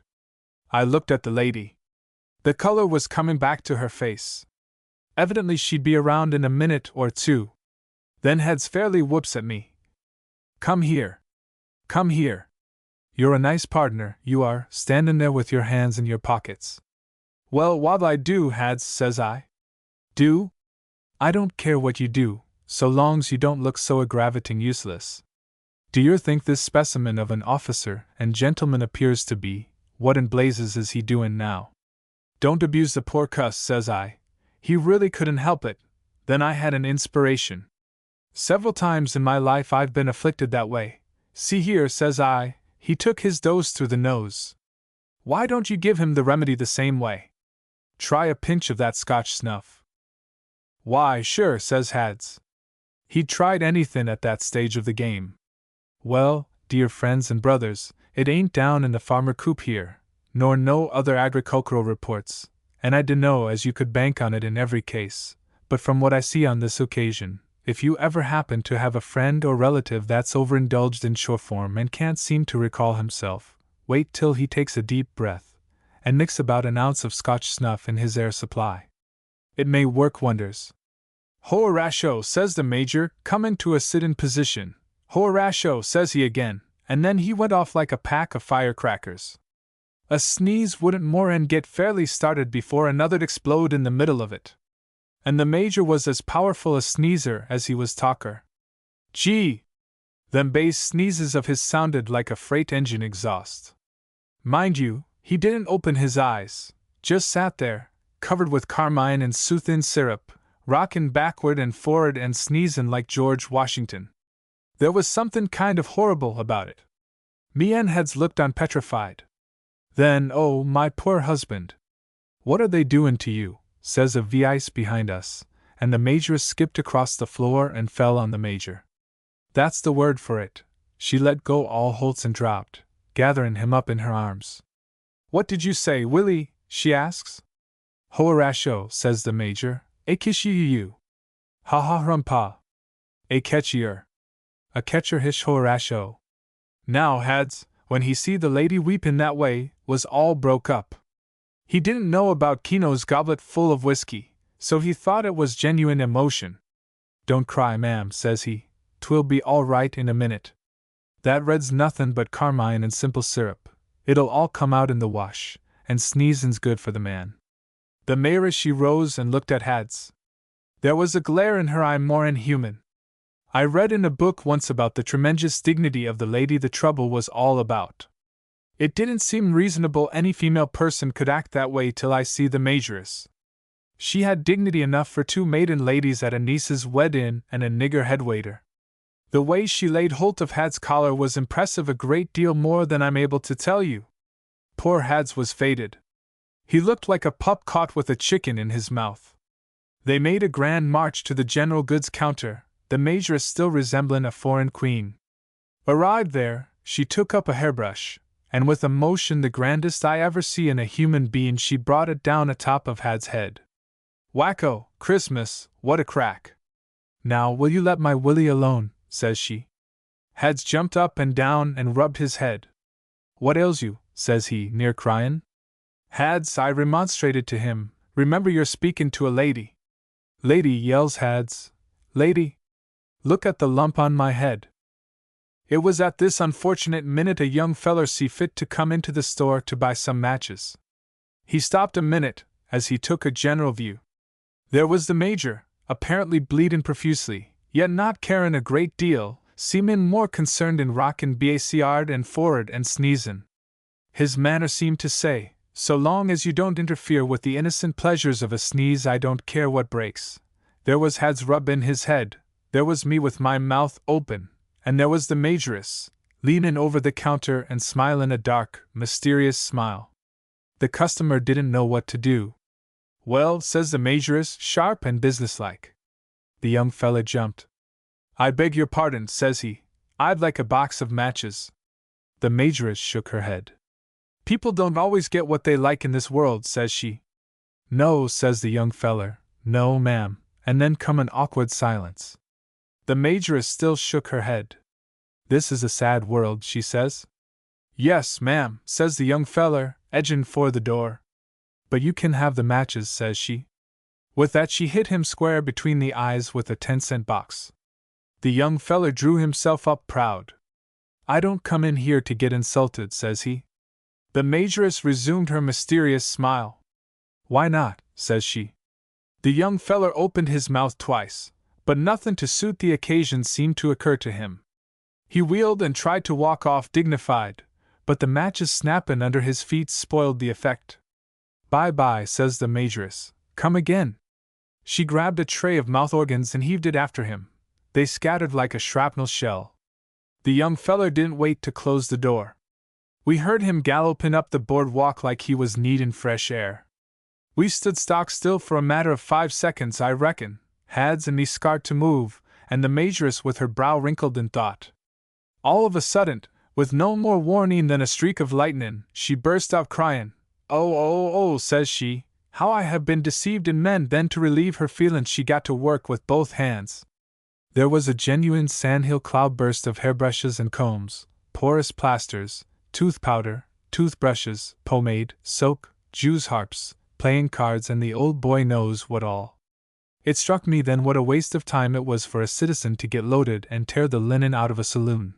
The place where you can really get the worth of your time and money is a drug store. Hads and me made one desperate plunge for her through the terrific fire she kept up.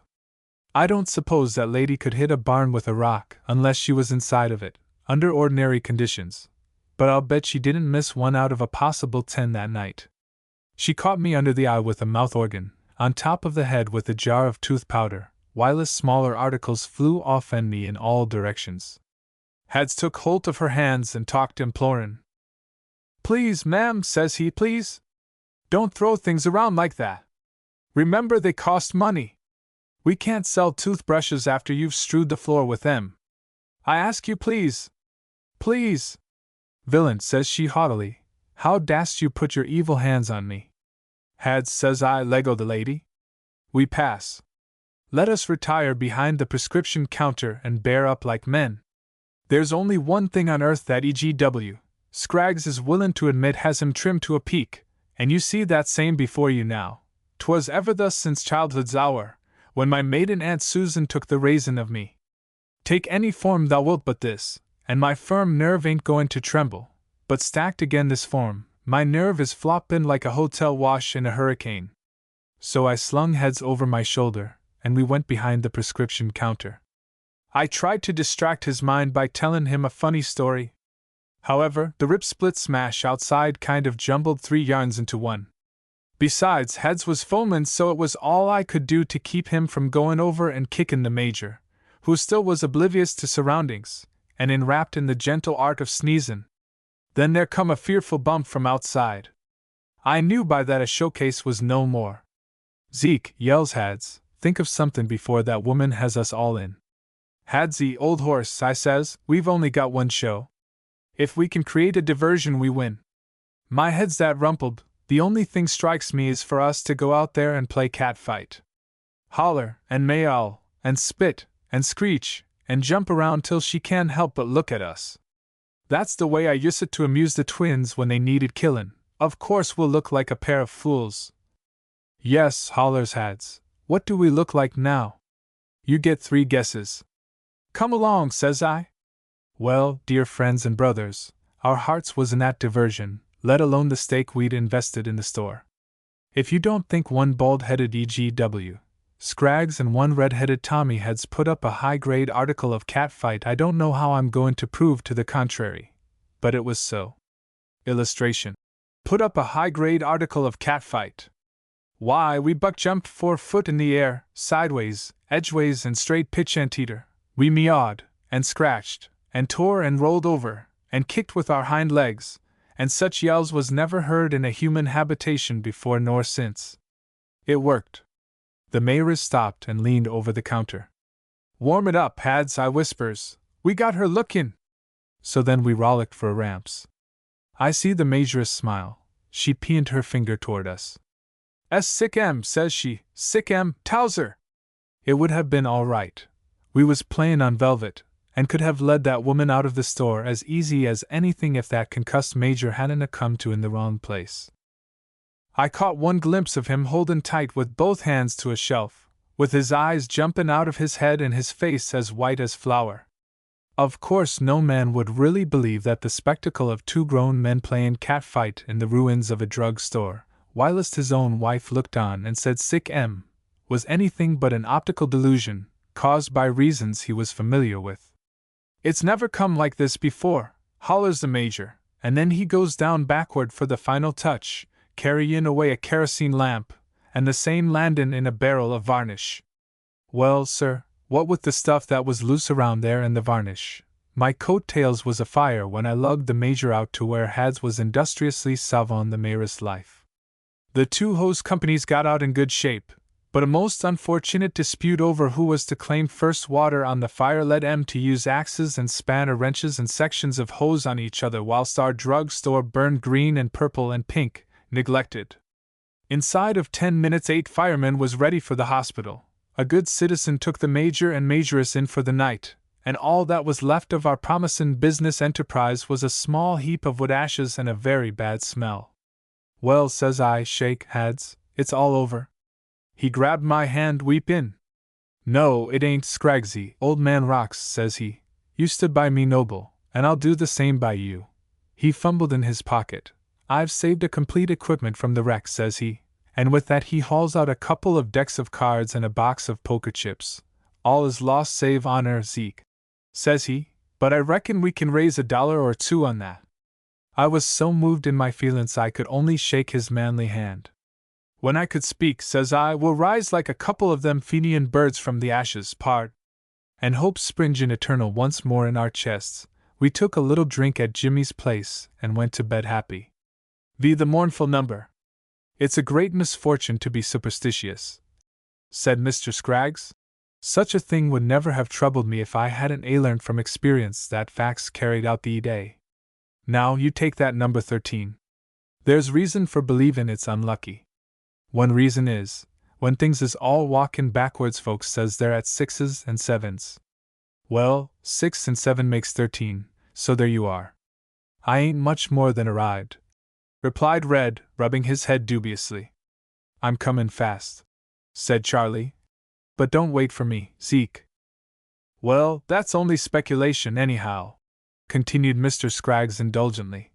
And speculation has made heaps of trouble for piles of people if I'm to believe what I read, which I don't. But here's cold facts. I was born on the 13th of April, at a time when me and the country was both younger than we are now. Hadn't been for that I'd dodged considerable mishaps. It was on the 13th of October last, in the early mornin', that I mistook that rattlesnake for a chunk of wood and heaved him in the stove. Well, where's the bad luck in that? Asked Charlie. Inquire of the snake, said Mr. Scraggs. Besides, he smelt awful. I don't seem to be able to bring back any mornin' I cared less for breakfast than that one. Suppose you was a happy rattlesnake, Charlie, with a large and promisin' family, Suppose, now, on a frosty 13th of October you crawled under the cook stove to get warm the minute the camp cook opened the door, and before you limbered up enough to bite him, cookie lays cold and unfeelin' hands upon you and jams you into the stove. Ain't the number 13 goin' to carry unpleasant recollections for you from that on? Bet your life. Howsomever, these are only small details. My main proof that the number 13 ain't any better than it orter be lies in the fact that one day I married the 13th in Mrs. Scraggs. If I'd never'd hearn of such a thing I knowed 13 was no good from that time on. This ain't to cast reflections on the other Mrs. Scraggses either. I will say for them vim men that anything simple-heartedness could do to prepare a man to meet his end cheerful they done. But me Hittabel the 13th, of the reignin' family of Scraggs, was a genius. Uncle Peter Paisley used to say that a genius was a person that could take a cork and a dryness of the throat, and with them simple ingredients construct a case of Jim Jams. More than 1/4 of the time Uncle Pete knew what he was talking about, too, and the rest of it he was too happy to care. Me Hittabel was a sure enough genius. She could make a domestic difficulty out of a shoestring, she could draw a family jar through a hole in a sock, and she could bring on civil war over the question of whether there was anything to quarrel about. Come Christmas time, I thought I'd leave home for a spell. There was an old friend of mine holdin' down a mine out in the hills. I knew he wouldn't have no company around, and I pined for solitude. There is a time in the affairs of men, as Shakespeare says, when a pair of cold feet beats any hands in the deck. Keno Jim said Shakespeare said so, and Shakespeare's too dead to argue. So I puts on a pair of them long, slidin' snowshoes they call skis and slips for William Pemberton and the Lonesome Mountains. People don't call a thing ski unless they hev good reason for it. Before I caught the hang of them dern disconnected bobsleds I saw where the ski come in. The feller that loaned 'em to me kindly explained that you slid down the hills on 'em, and it was great sport. When I clumb the first hill and stood perspirin' on top I felt entitled to a little sport. Hooray, says I, and pushed loose. It was a long, wide, high hill with trees and things on it. Some time after I started, say about 3 seconds, I thought I'd like to slack a bit and view the scenery. The way I was travelin' the scenery looked like the spokes of a flywheel. I left my stomach and my immortal soul about 10 rods behind me. You could play checkers on my coattail, as the sayin' is. Man! And I pushed up a hurricane. It cut my eyes so I cried icicles a foot long. Roar-roar-ss-wish. We went in the open, and we ripped through the timber. I crossed a down log unexpected and flew 30 foot in the air. Whilst aloft I see a creek dead ahead of me. There wasn't nothin' to do but jump when I come to it, so I jumped.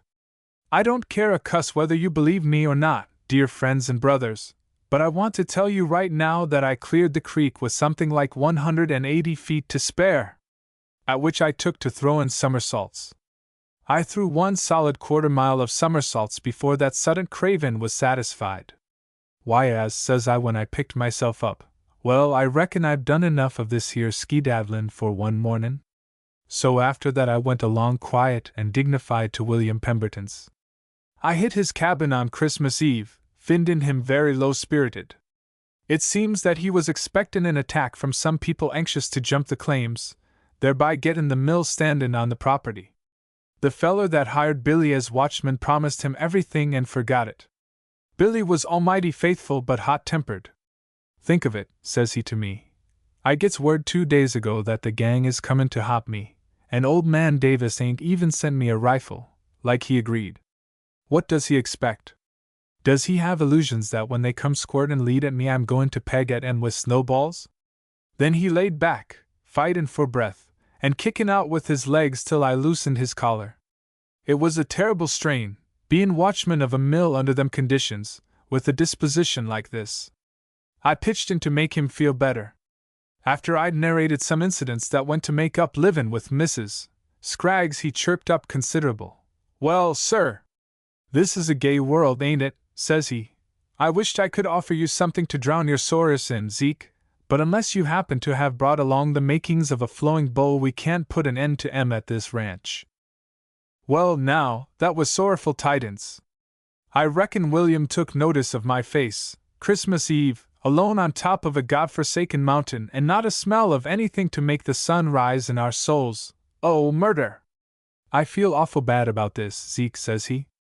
Don't mention it, says I as soon's I could tune my pipes to a cheerful lie. Your presence is sufficient. But I have any day, says he, pushing his finger egg in my ribs.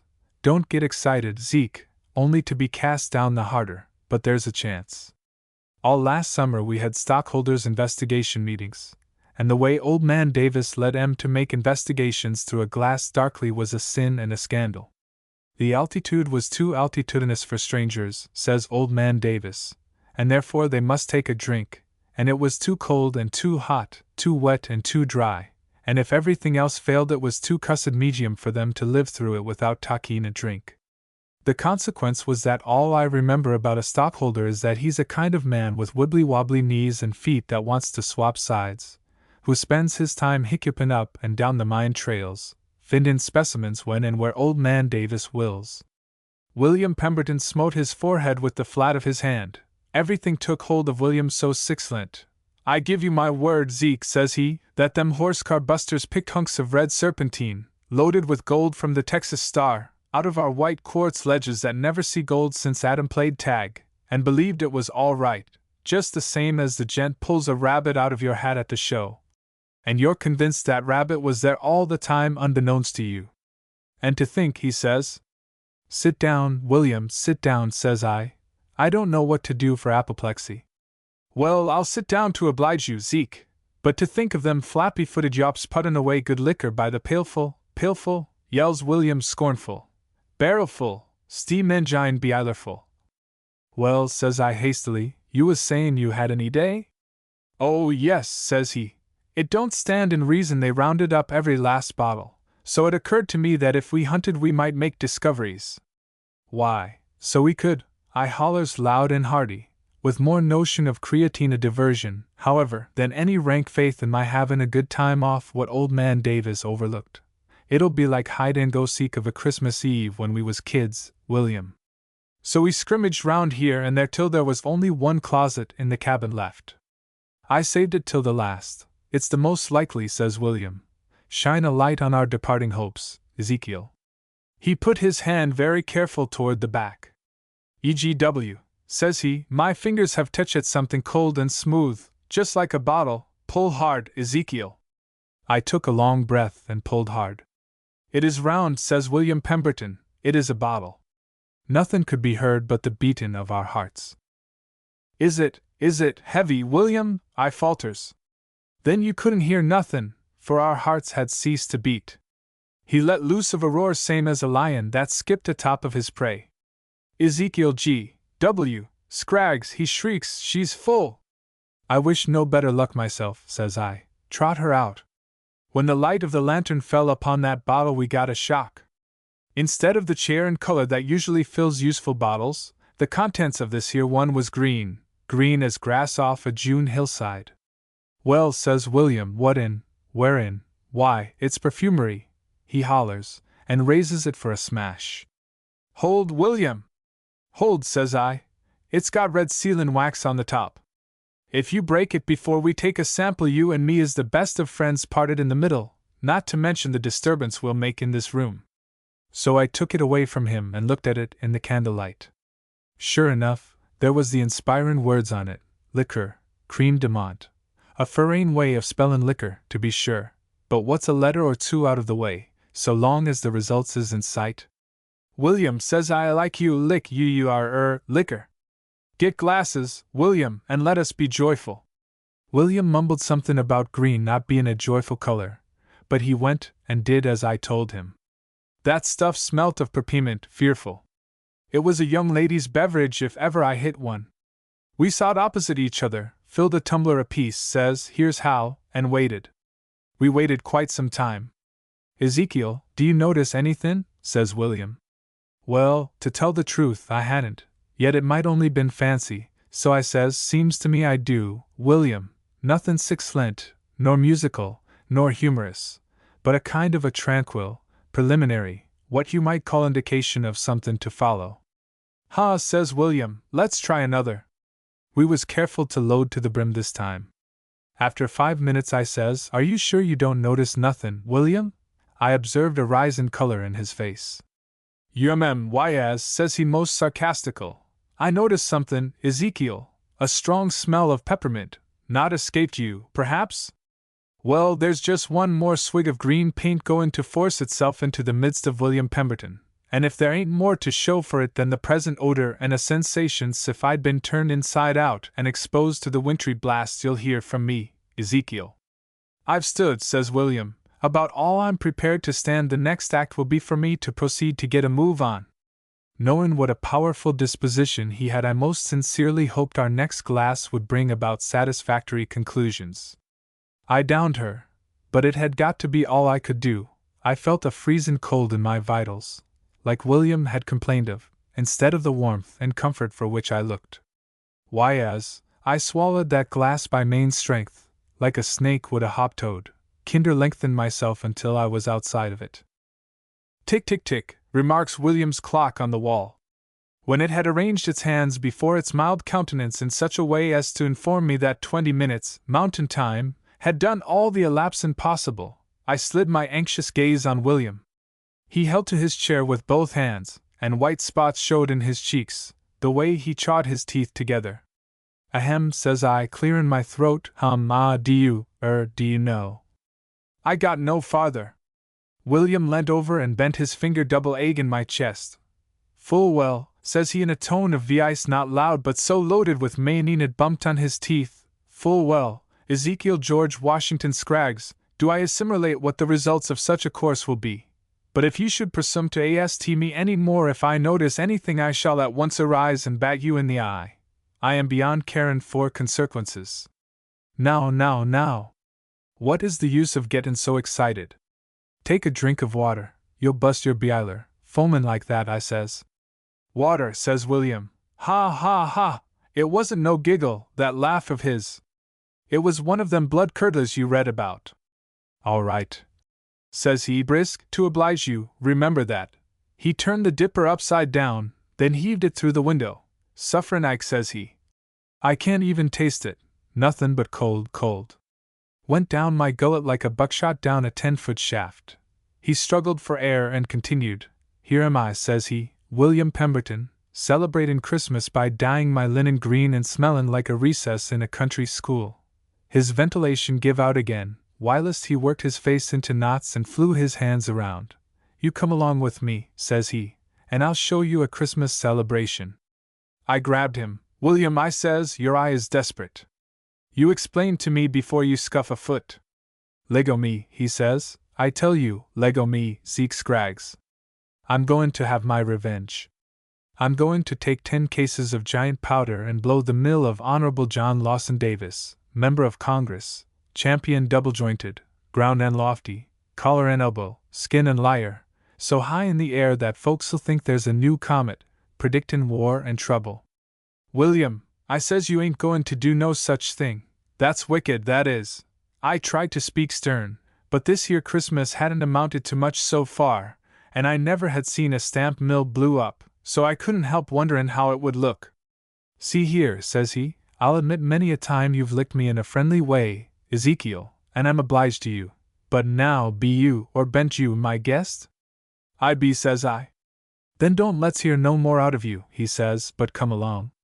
"The powder be frizz," I hints, still tryin' to switch him off. "Not much," he says, "she's down a cellar 20 foot deep, come on." "Just as you say, William," I remarks, "the only thing to do." So we toted 10 cases of giant to the bottom of the mill, fixed the cap and fuse careful, touched her off, and walked away from there. Whilst I wouldn't have you think for a minute, dear friends and brothers, that I uphold any conduct like that. For my part, I'm willin' to admit there's things less exhilaratin' than standin' on a small rise of a clear, fine, moonlight winter night, waitin' to see a 50-stamp mill go off. And she went. Let me repeat it, she went. We first catched a smack on the soles of our feet, and then that mill flew to a fiery finish. Jehopidaramity! It was simply gorgeous. We didn't have time to take it all in, howsomever, for after the first blast a big, black thing sailed over our heads with the fearfulest screech that ever scarred a man to death. "Zeke," says William, Hangin' on to my neck, did I hear something, or is it that cuss green ink workin'? I thought I observed a sound, says I, and whatever it was lit yonder. Let's go see. William hadn't intended to go and see at all. In fact, I dragged him by the hair and belt the whole distance. Not that I was exactly afraid, but nothing is so lonesome when you have company. There was a hole in a snowbank where whatever it was went in. I started to paw down, but William was for bunch in it. I tell you, let it be and hump yourself out in here, says he. It's after me because I blew up the mill. It's the devil, that's what it is. Is it, says I. Well, let's have a look at him. My veins is full of cream de Monte, and I'll knock his horns off in him if he gives me any lip. Just then the snowbank heaved up. It wasn't no devil, that is, not exactly. It was a lady. I'd a bet on it if I'd had time to think. I might have known there was no place on top of this footstool where E.G.W. Scraggs could rest his weary feet without some female happenin' in the same spot at the same time. I should have took William's advice, but it was now too late. We stood around Kinder Ockard, with her brushin' snow from herself, till I says, well, good evenin', ma'am. First off she says good evenin', too, out of surprise. Then she begun to talk altogether different. She described William and me by sections, goin' into particulars, and nobody'd loaned us money on her recommend. I was used to this at home, so I spoke up nice and silent in our defense. There ain't quite so much noise when only one is talkin'. Finally, when her breath give out, William says very humble, would you mind informin' us, ma'am, how you come to be in these parts just now? She explained fully that, in answer to an advertisement in the paper, she was slidin' over to Squaw Creek. The advertisement called for a wife for a farmer, to be 40 years old, or thereabouts, able to cook, plow, do washing and light blacksmith's work, and to have a capital of $500 to invest in the concern. And now, says she, beginning to weep, I'd camped in that mill, and I was only for steppin' out to get a bit of a stick to cook me super, and I was on me way back, when bump. It ses, and where's the $500 that I left there, I dunno? Ag wusha wusha the day, ye divils, ye! And me hoople tee rough the air like a ol' hat, bad cess to your ugly faces. The cuss o' crom lie heavy on ye for mistreatin' a poor, lone widdy woman. Well, ma'am, says I wouldn't take the loss of the money to heart. When the gentleman sees your face he won't care. Usually, you can kinder edge around the rough places with that game of talk. But it didn't go here. Ag G1, ye bald-headed old peppermint lozenger, she hollers, do ye s'pose I nigher see a looking-glass? Where's the man marry me without me money? Me face is me fortune, sore. Says she. Take it to the gravel bank and have it cashed, then. Says he. Where's the man that'll have me, face and all, lackin' the coin? Woora, answer me that. Well, as usual, it was up to me. There wasn't no escapin' it. A man might just as well meet his fate smilin' as trailin' his lip on the ground, for my experiences teaches, dear friends and brothers, that fate just naturally don't care a wooden-legged tinker's dam. Madam, says I, removin' my hat and bowin', the honorable name of Scraggs is at your disposal. Says she, what's that you're sayin'? I repeat, plainly and sadly, ma'am, that 1/14 of my heart and hands is at your disposal. Says she again, and what's the 1/14th main? I have now, I replies, 13 wives. Before I could get another word out she was our in. Oh, she yells, ye villain! Ye long-legged blackguard! Ye hairless old scoundrel of the world! How dast ye? She begun looking around for a club, so I talked fast. It's my religion, ma'am, says I. I'm a Mormon by profession, mixed with accident. Think a minute before you do something that'll cause general regret. Well, she says, calmin' down, is there e'er an Irish leddy in the lot? Not one, up till this joyful present, I answers.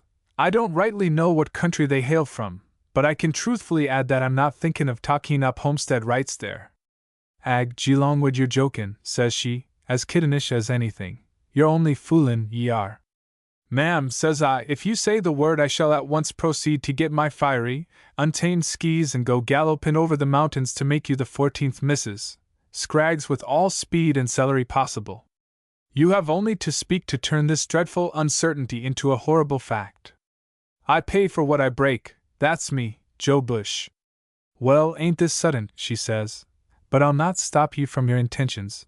Men is that set in their ways. Run along, now, like a good coiled.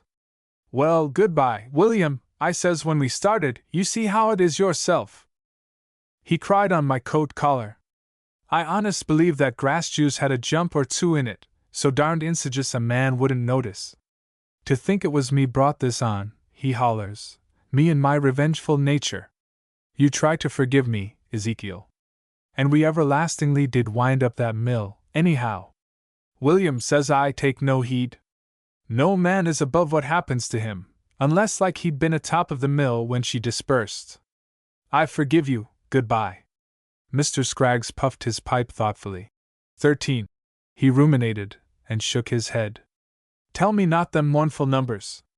But, interrupted Charlie, I don't see as you was any worse off than before? Me? Replied Mr. Scraggs in surprise. Me? No, I wasn't any worse off. But, as I said before, inquire of the snake. Mrs.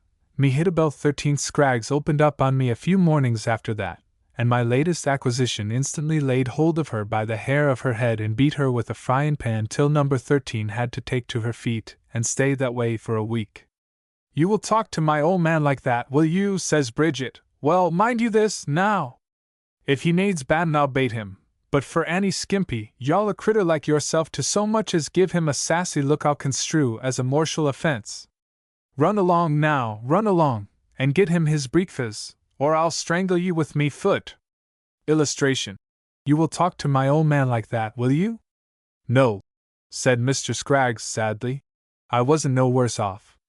If so it hadn't a been Bridget took a drop too much at the drugstore one night, and another drop too much over the edge of the cannon on the way home, I reckon I'd had some good out of life. But it wasn't to be, it wasn't to be. Drowned in the bud by the influence of that cussed unlucky number, 13. 6. Mr. Scraggs intervenes. There was a man, said Mr. Scraggs, who said, deliver me from my friends. Now, I ain't goin' so far as to say I endorse that statement, nor I ain't standin' still so strong as to say I don't. But I know this, an enemy will do something for you every time, whilst most friends won't, and moreover, I ain't ever had any enemy who furnished me with as much light entertainment as my friend Pete. I am speakin' from this here point of view. The real joyousness of life consists of being busy. We won't take no vote on the subject, we'll just admit it.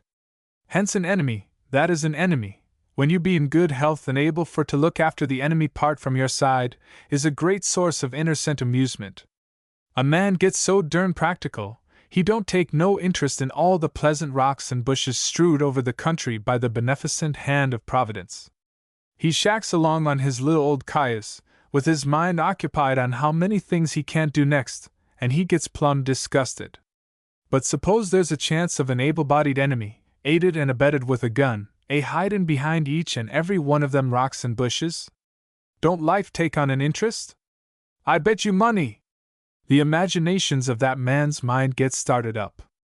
Life becomes full of chances. The man, he's interested in his life because the other feller wants to take it away from him. A good enemy in a lonesome country means more to that man than her best friend's widower means to a maiden aunt. You bet. Red in me differs there, I know, but his ideas get sifted through that crop of red alfalfa he wears, whilst I present a clean proposition to any day that comes boundin' o'er the lee, or to wind'ard, or any direction she chooses to bound. Yes, sir, when I begin to feel that life ain't worth livin', give me an enemy or a friend like Pete Douglas. It ain't for me to poke no fun at Pete's looks. There's a place where a humorous turn of mind ought to stop. Pete's looks was too serious for any man to get comic about. It appeared as if his features had been blowed onto his face by a gale of wind. His whiskers had a horrified expression, like they'd made their escape if they hadn't been fastened on, and he was double-jointed in every point of the compass. When he stood up straight he give you more the impression of sitting down than a man's sick bed could. I dunno how it come, but everything old Pete looked like seemed precisely the reverse. The way I got acquainted with Pete was when he put his hard coin egg in a French tin horns racetrack game. There was little horses running around a board, and you put your money where you thought it would win. but you never thought right, because the Dago had a stick under the table that pulled them races to suit his fancy. It stood to reason that taking money off a man who'd play such a game was inhumanity in the first degree, so when Pete's last dollar departed I entered that horse race with a gun, just as I had no business to, and I says to the tin horn, "Look-a-here, you put that money across the board, or I'll play a tune on you," and so he shouldn't think I was interfering out of an idle curiosity, I pointed the weapon at him. "Oi," says he, "tooty sweet, I lost a good deal of patience on the spot." You see, it seemed like he was trying to be entertaining. I say, by way of an amusing remark, that I'm going to play a tune on that tin horn, and he gaily tells me to toot sweet. Well, I don't want to harrow your feelings. Anyway, Pete got his money and Frenchy returned to the land where his style of remarks was more appreciated, a little later.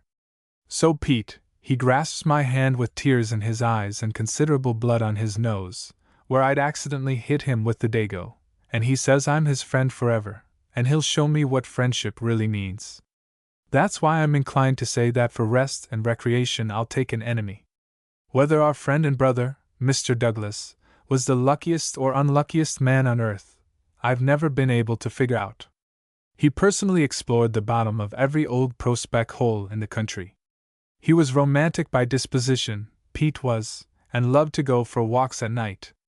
If he didn't turn up for breakfast I took down the coil of rope and proceeded until I found the right hole, because you could bet as safe that he was at the bottom of one of 'em as you could that the bottom itself was there. When I asked him, "How come you to do it, Pete?" he always answered, "I dunno." I got to thinking about something. If anything valuable had occurred to Pete, whilst he was in one of them thinking spells, he'd have been one of these here geniuses. When a sawmill sent a slab sailin', or bust a belt, Pete was at the center of the disturbed district. He fell off every foot log in 10 miles. Why, he was drowned 14 times in 3 weeks. The bar we was workin' had a tunnel about 100 foot long. Follerin' the pace streak made us turn at right angles, so it was dark back there. One day Mr. Pete was pushin' the car whilst I got dinner, and his candle burned out. He takes a stick of giant powder, puts cap and fuse on it, lights it careful, jabs it in a frame for a candle, and trots for outdoors with the car, never knowin' anything unusual had took place. Just as I slapped the last flapjack and straightened up to yell, "Come and get it," here come Pete and the car like magic right across the creek, followed by the most dust I ever see in my life. I watched him end over ending as he come, and I couldn't get near enough to the happenings to even wonder why. He landed on top of a quackin' ASP and the car rolled over the dinner. I ain't declarin' that I was perfectly reasonable. I was surprised. When I was young and simple I'd done 20-odd foot in a running jump, but to see a man jump 200 foot and carry a handcar along with him was a branch of sport new to me, and particular when done by a man like Pete. "Why," says I, as I climbed the tree and helped him down, "however did you come to do it?" "I dunno, Zeke," says he, "honest to gosh." Pete never used a cuss word. "Honest to gosh," says he, "I dunno. The last I remember was thinkin' why this here law of gravitation couldn't be made to work as a man wanted it, when, bump, says something behind me, and I went right along, as you see. I tried to figure it out, comin', but turning handsprings made me dizzy. These are points to show life as lived by my friend Pete Douglas. His autogeography would be plumb full of happenin's. At first sight, lookin' careless, you'd say, "Why, here's the most unfortunate cuss I ever heard about," but on a sober thought, to a man accustomed to havin' sober thoughts, it seemed as if there was luck in the bank, to pull through such performances and live to tell the tale. I mentioned this day to Pete. "Why," says he, "I should holler hooray every time I'm most killed," he says. "Is that what you mean?" "Look-a-here," says I, "I'm able to mean all I'm capable of meaning without any outside help. I mean you're the great human paradox. Less human and more paradox than I've seen advertised at a circus, and whilst you're perpetual dodging one horn or t'other of a dilemma, any friend of yours is getting bunk square between the two. If anything you'd keep a man from being selfish you would," says I. D if I ain't spent 2/3 of my time and drawed some on the last, fishing you out of messes. Now," I says to him, "why don't you get married and settle up?" Dear friends and brothers, that was just a piece of persiflage. I know women better than any man I ever met that I felt knew less. I've seen vim men so foolish I wouldn't believe anything more foolish could exist. If it hadn't been I'd seen still more foolish vim men with these same eyes. But a woman who'd marry Pete was beyond my expectations. It took a lady with a turbo brain power and a deliberate intention to arrive at that state of mind. So when Pete says to me, "That's just what I'd be going to do, Zeke," he had me swallowing my breath. I gathered my fate in strength and gained particulars. Seems there was a lady 'bout 30 or 40 years older than she once had been, who did plain washin' for the Royal Sovereign Prince boys. The R.S.P. mine was run rather irregular. The boys took the clean-ups for wages, and the owner took the proceeds from stock he sold as dividends. I may mention there was less in clean-ups than there was in stock, so the future Mrs. P. Douglas was bucking fate in the shape of a brace game. There was an awful nice set of boys, the Royal Sovereign Princes, but when you divide $30.50 amongst 15 men for a month's wages, the washerlady can't expect city prices. Pete had gained a hold on this lady's affections by falling into the flume and allowing himself to be piped over the waste-gate. She took care of him for 3 weeks, at the end of which time Pete arose renewed, refreshed, and more full of determined uselessness than ever. Any woman will love any man that bothers her enough. A man's idea of romance is to do what he wants to, or to be comfortable. A woman's idea of romance is to feel that she's obliged to do what she really wants to do, under such circumstances as will allow her to call it a great sacrifice, or to be made uncomfortable, which is her real notion of comfort. You have only to look at a woman's housekeeping to realize the restfulness she finds in keeping things disturbed all the time. I have looked upon the housekeeping of enough Mrs. Scraggses to be able to speak with the voice of experience, if not the voice of wisdom. So Mrs. Maggie Watson, the lady of which I heretofore speak, become enamored of Pete during the time he was such a pesky nuisance around the place, and when he writ her, later, that he thought they'd orter form a close corporation and issue the holy bonds of matrimony, why, she writ him straight back again that the scheme had been in her mind for some time. And she'd mentioned it to him, only it seemed like meddlin' in his personal affairs. First off, it seems a kind of unjustice that a man like me should have a load of Mrs. Scraggs forced on him, whilst a man like Pete gets the kindest and obligingest sort of woman. But after all, I was able to take care of myself, and that bunch of wild cats, too, for a while, and Pete certainly needed a lady with a good disposition. You'll always find, on investigatin' things, that they ain't a mite worse than you thought they was. Mighty often it is the horny-handed foot of misfortune that kicks a man into the green pastures of prosperity. The only question is, can he eat grass? So it come about with Pete, all along the line. He'd gone and got married so ordinary it wouldn't attract nobody's attention. Only he was so overjoyed to find that I took sides with him that he sassayed gaily forth for firewood and cut himself in the small of the back with the axe. Don't ask me how he done it, it's the only case on record. Pete was thinking of something at the time, and could only remember a sudden pain in the back. So Pete was laid on the bed of sufferin' once more, him bein' so used to it he took it without a holler, only this time he thought it was pretty serious. "Zeke," says he, "I've come to the cash-up so frequent I dunno just what's about to happen, but if it should be I was goin' to die for fair this time, I want Maggie to get my money, and I want you to take it to her." "All right, Pete, I will," says I. "Shack along then," says he. Pete mixed me some. "I ain't going to leave you like this," I says. "Yes, you be, too," he says, sassy as thunder. "The only time I can get what I want is when I'm sick abed. I ain't going to rest happy nor do nothin', not eat nor drink, till I know that woman has the chink. I can't say I've made a great job of livin', but I'm going to die like a house afire, if so the play comes that way," he says. "You put a little grub and water nigh me, and I'll just figure on being a full-sized man for oncet. You don't understand what a power of good it does me to think about it," says he. Well, he had me to a standstill. It was cussed to leave a hurt man all alone, but I could easy appreciate the way he felt. If a man can't take no pride in himself, the whole blamed business comes down to shovelin' dirt for nothin'. "Pete, I'll do it," I says, and I shook hands with him. "Now, see that," says he. "That's the first time you've ever treated me like an equal, Zeke, and I can tell you I don't like to be pitted no more than any other man. God knows there wouldn't have been a perter monkey in the bunch, if so it hadn't come I was scart, or thinking of something else, when a hot box arrived. The good Lord took the trouble to make me, and it seems kind of unjustifiable for me to prove he plumb wasted his time. You tell Maggie I done it for her. I ain't hidin' my light under a bushel, because I needed to see by. Ouch, says he, this racket hurts. I reckon it did. I sewed him up with a piece of deer sinew and a darning needle. Never was a great hand at tailorin', nohow, and Pete's hide was that tough I mostly had to pound the needle through with a chunk of wood. Well, I fixed him comfortable as I could, and prepared to start. Zeke, says he, don't, he kinder swallowed hard, don't be no longer and you can help, says he. There come a tear in his eye, and take my respects to Maggie, says he. Shaw, Pete, says I, now don't you go borrowin' no trouble, that's so easy to get without collateral, it ain't worth the time. I'll be back, I'm Jade. I patted him on the shoulder, and he squeezed my hand hard. No man could be a better partner than you be, Zeke, says he. I ain't a mite afraid of nothin' when that bald head of your'n is in sight, and you understand a feller, it's a tough play for a rooster that don't come by sand natural. You got plenty of sand, Pete, says I, all the trouble is, you let it get choked in your hoppers.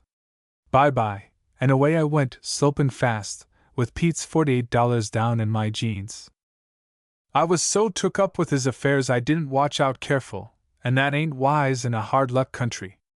All of a sudden I hears a VI say, "Putty hands light up," he sounds like I'd struck a day nursery, but that ain't so, for just before I hears them words there popped out from behind a rock a Chinaman, not, by no means, one of these here little Charlie boys that does your wash and gives you a ticket with pictures of strange insects painted on it, but a whoopin', smashin' old Tartar pirate, 7 foot by 3, with mustaches like 2 tails of a small hoss, and cheekbones you could hang your hat on.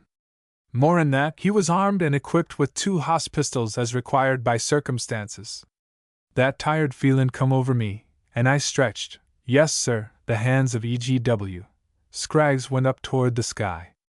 My yaller friend next requested me to produce. Well now, that was Pete's money.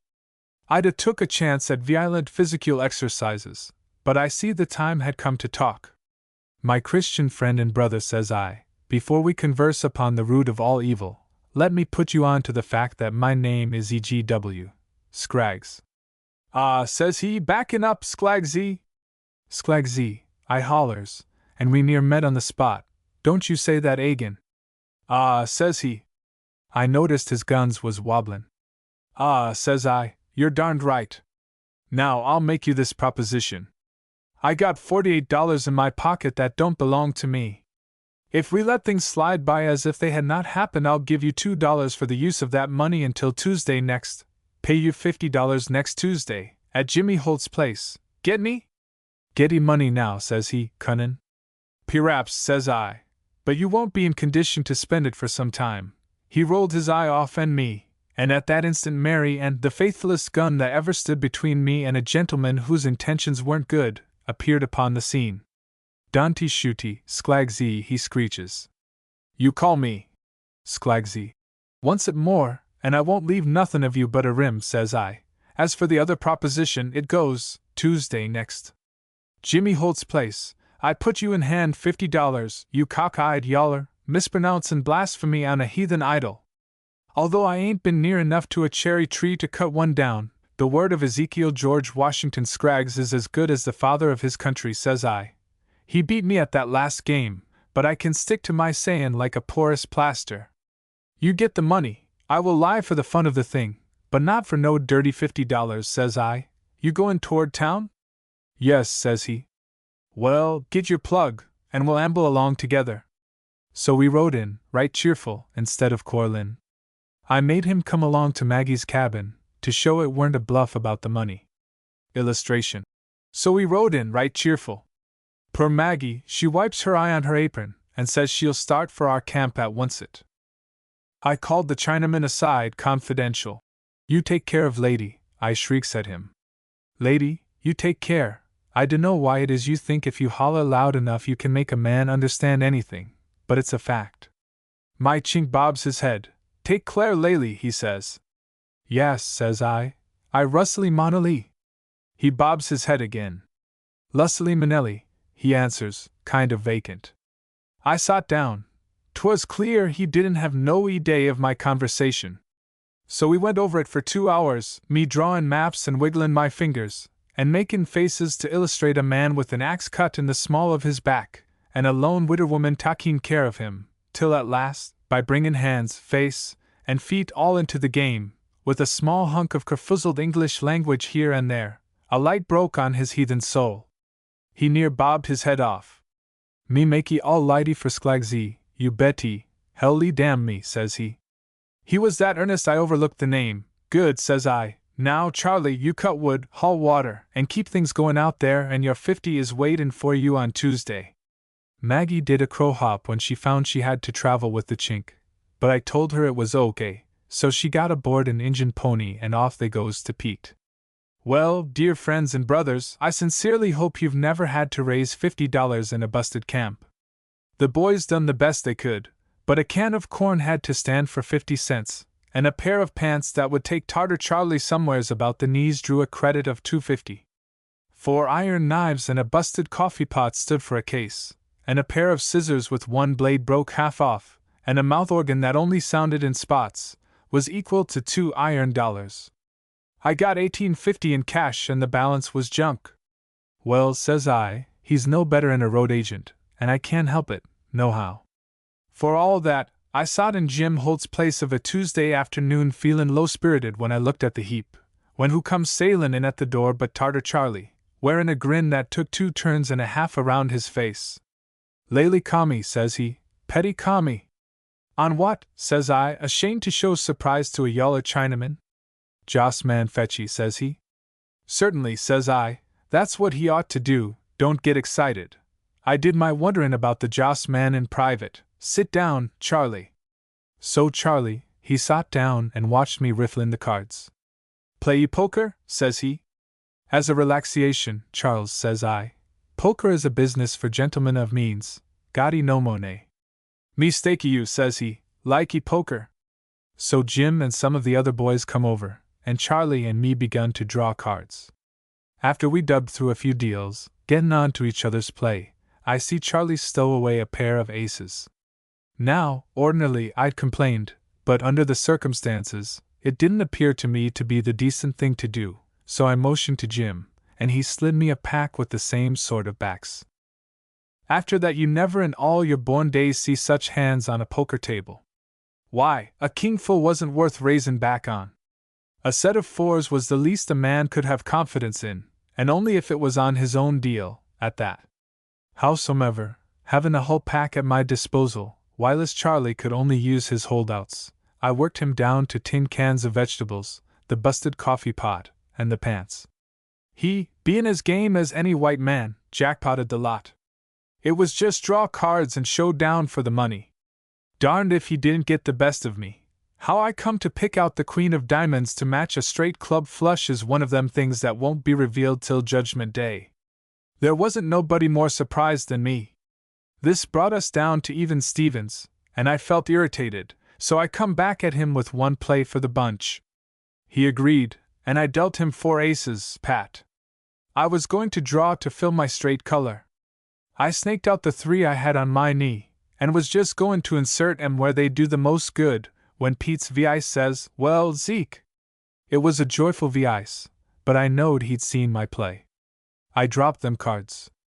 "1 minute, Pete," says I.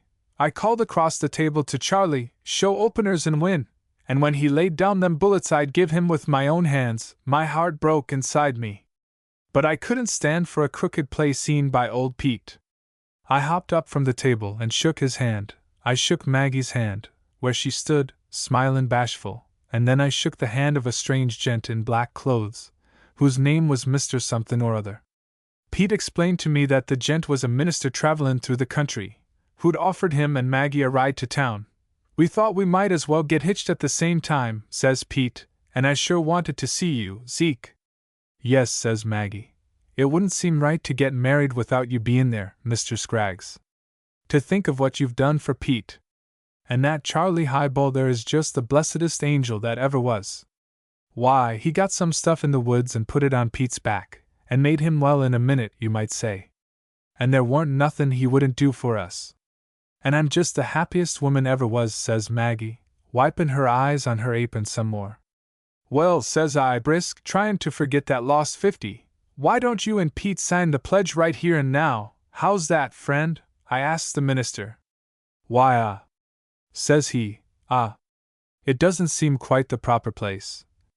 What's the matter with this place? Says Jim. He took a great pride in his saloon. He had glass mirrors up that cost him 100 plunks apiece. If you think, says he, that there's a prettier little joint in town than this, why, don't let me keep you. That minister was cut out fair the business. He hedged his bet so quick, I admired him. That's just it, he says loud and hearty. I look upon matrimony as a solemn affair, and I was afraid our friends would be distracted from the seriousness of the ceremony by the surroundings. Don't say a word, says Jim, waving his hand. You have put the next round on me, but I guess Pete and Maggie has had seriousnesses enough, just as she slides, heh? You're talkin' blue checks, Jim, says Maggie through her apron. I don't reckon I'll ever get too gay to hurt me, nor Pete, nuther. Very well, says the minister, and we had the weddin'. Charlie Highball burned punk that smelled strong but fine, and swung his arms, Jim and the rest of the boys sayin' amen every time there come a stop, and all the proceedin's goin' on grand, till the preacher got to the last of it, and then Pete broke in. I copper that statement, says he. I wouldn't run against you for the world, old man, but here I got to. We ain't man and wife, for I ain't never been a man since I growed up. Maggie, she's the man and wife both. Say, husband and wife. To oblige. The preacher looked at Pete mighty kind. Husband and wife, says he. Then Maggie busted out, he's the best man that ever lived, says she.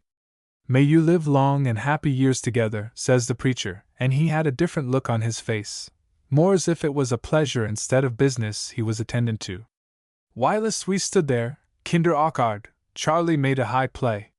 He gathered all his winnings in a heap, for lately, says he, making her a bow. Maggie, she cried. Everybody'd been so good to her, she said, and she weren't able to turn a hand for her part, and so forth, and we was all kind of pleasantly miserable for a while, till Jim sings out, Here, this ain't no weddin' hilarity, guide right to the bar. There we all lined up, Charlie Highball and all. What'll you have, sir, says Jim, askin the minister first out of manners. The same as the rest, says the minister like a man. Mr. Scraggs, says Jim. Ginger ale, says I, and every man and woman took ginger ale, which is a beverage that you'd drive a man to drink. Howsomever, we showed that preacher he didn't hold over us speck nor color, when it come to a showdown. And he savvied the play, too. He watched the line drinkin' its ginger ale. Gentlemen, says he, I'm glad to know you. I think I'll stay in your town a while, but now, and he kind of twinkled around the eyes, I hope you will excuse me. With that he vanished, leaving us to take a little antidote for that there ginger ale. And Pete and Maggie? Well, dear friends and brothers, you never saw nothin' like it. They think as much of each other as two men would. And the way Pete can iron a bealed shirt is a wonder. Yes, he found his job at last, plain and decorative ironin'. Often I've seen Maggie, holdin' up a batch of CLOs, with pride just oozin' out of her, and heard her say, There ain't a person in these here United States that can slip a flat iron over dry goods the way my Pete kin.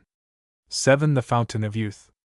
Once upon a time, said Mr. Scraggs, there come a profound peace on my household. It was Zeke, what can I give you for dinner today, and Zeke this and that, until I says to myself, we're going to have cyclones followed by a heavy frost if I tarry here, so I pulled my freight to Arizona, till this unnatural condition of things passed away. I understand Mrs. Scraggs in her war paint, but Mrs.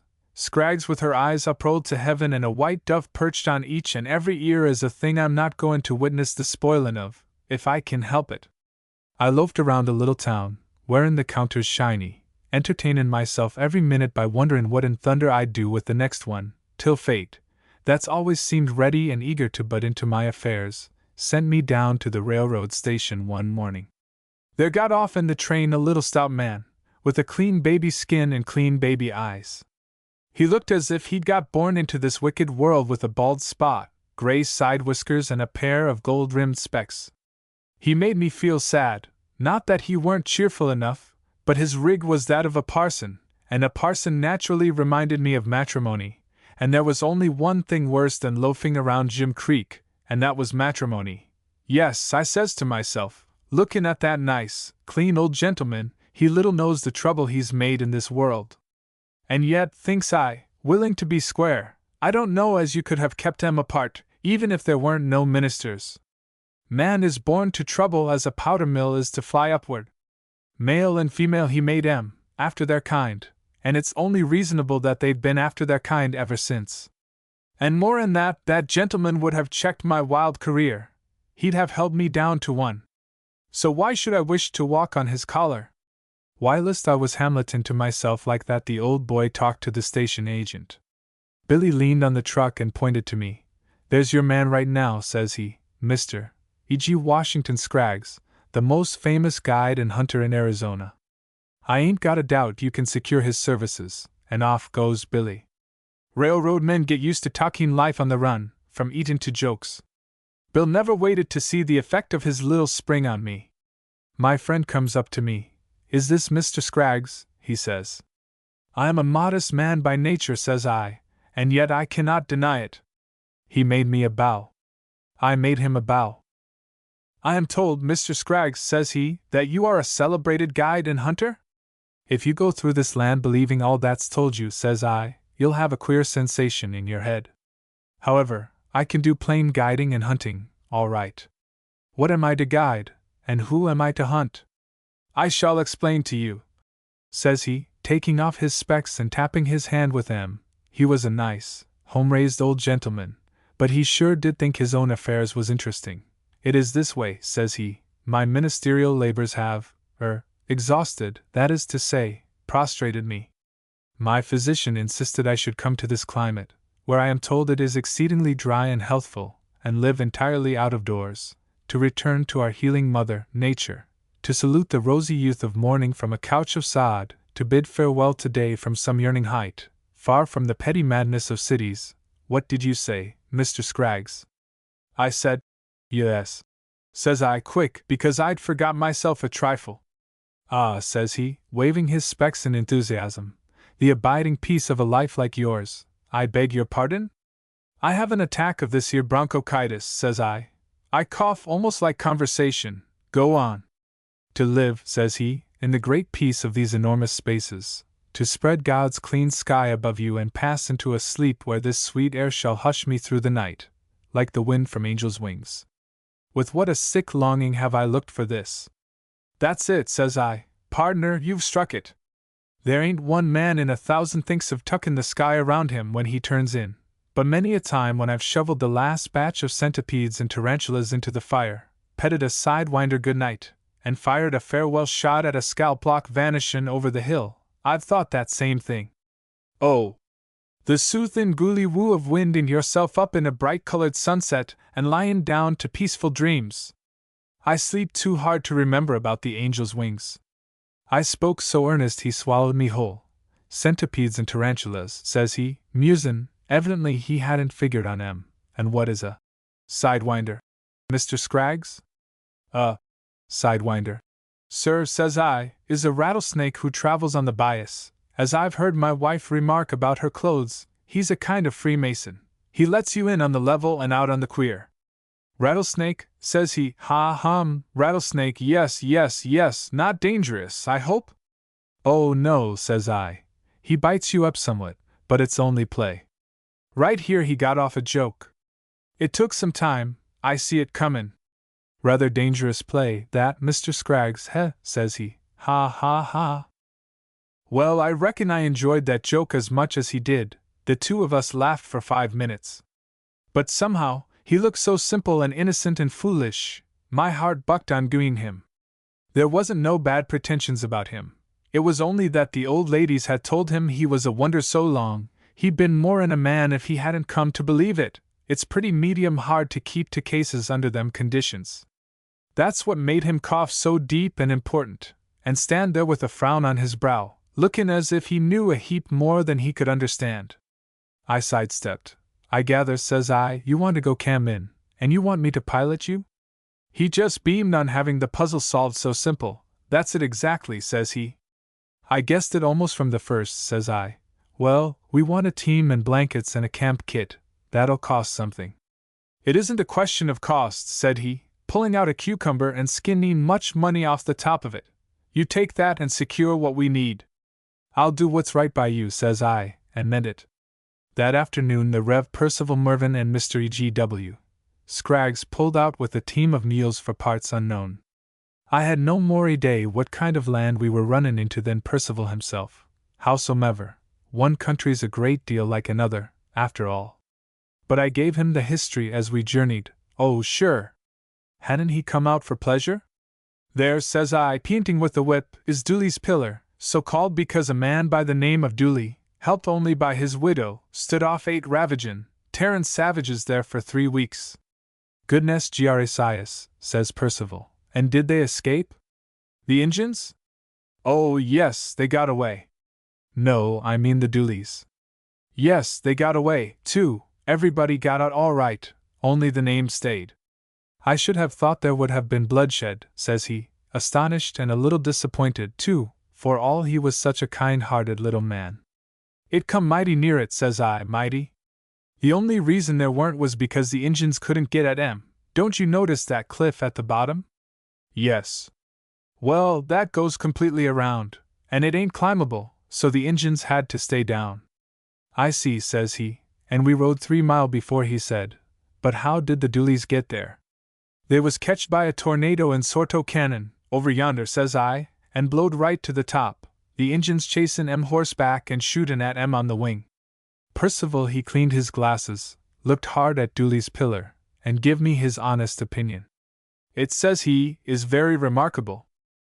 I looked at him. It was, but too much like taking a loan out of a blind beggar's hat. If I'd been a decent man I'd quit. There was a fatal fascination about Percival, though, you wondered how much he would swaller, kind of spurred you up to heave something at him he'd see wasn't so. It needed a better man than me to do it.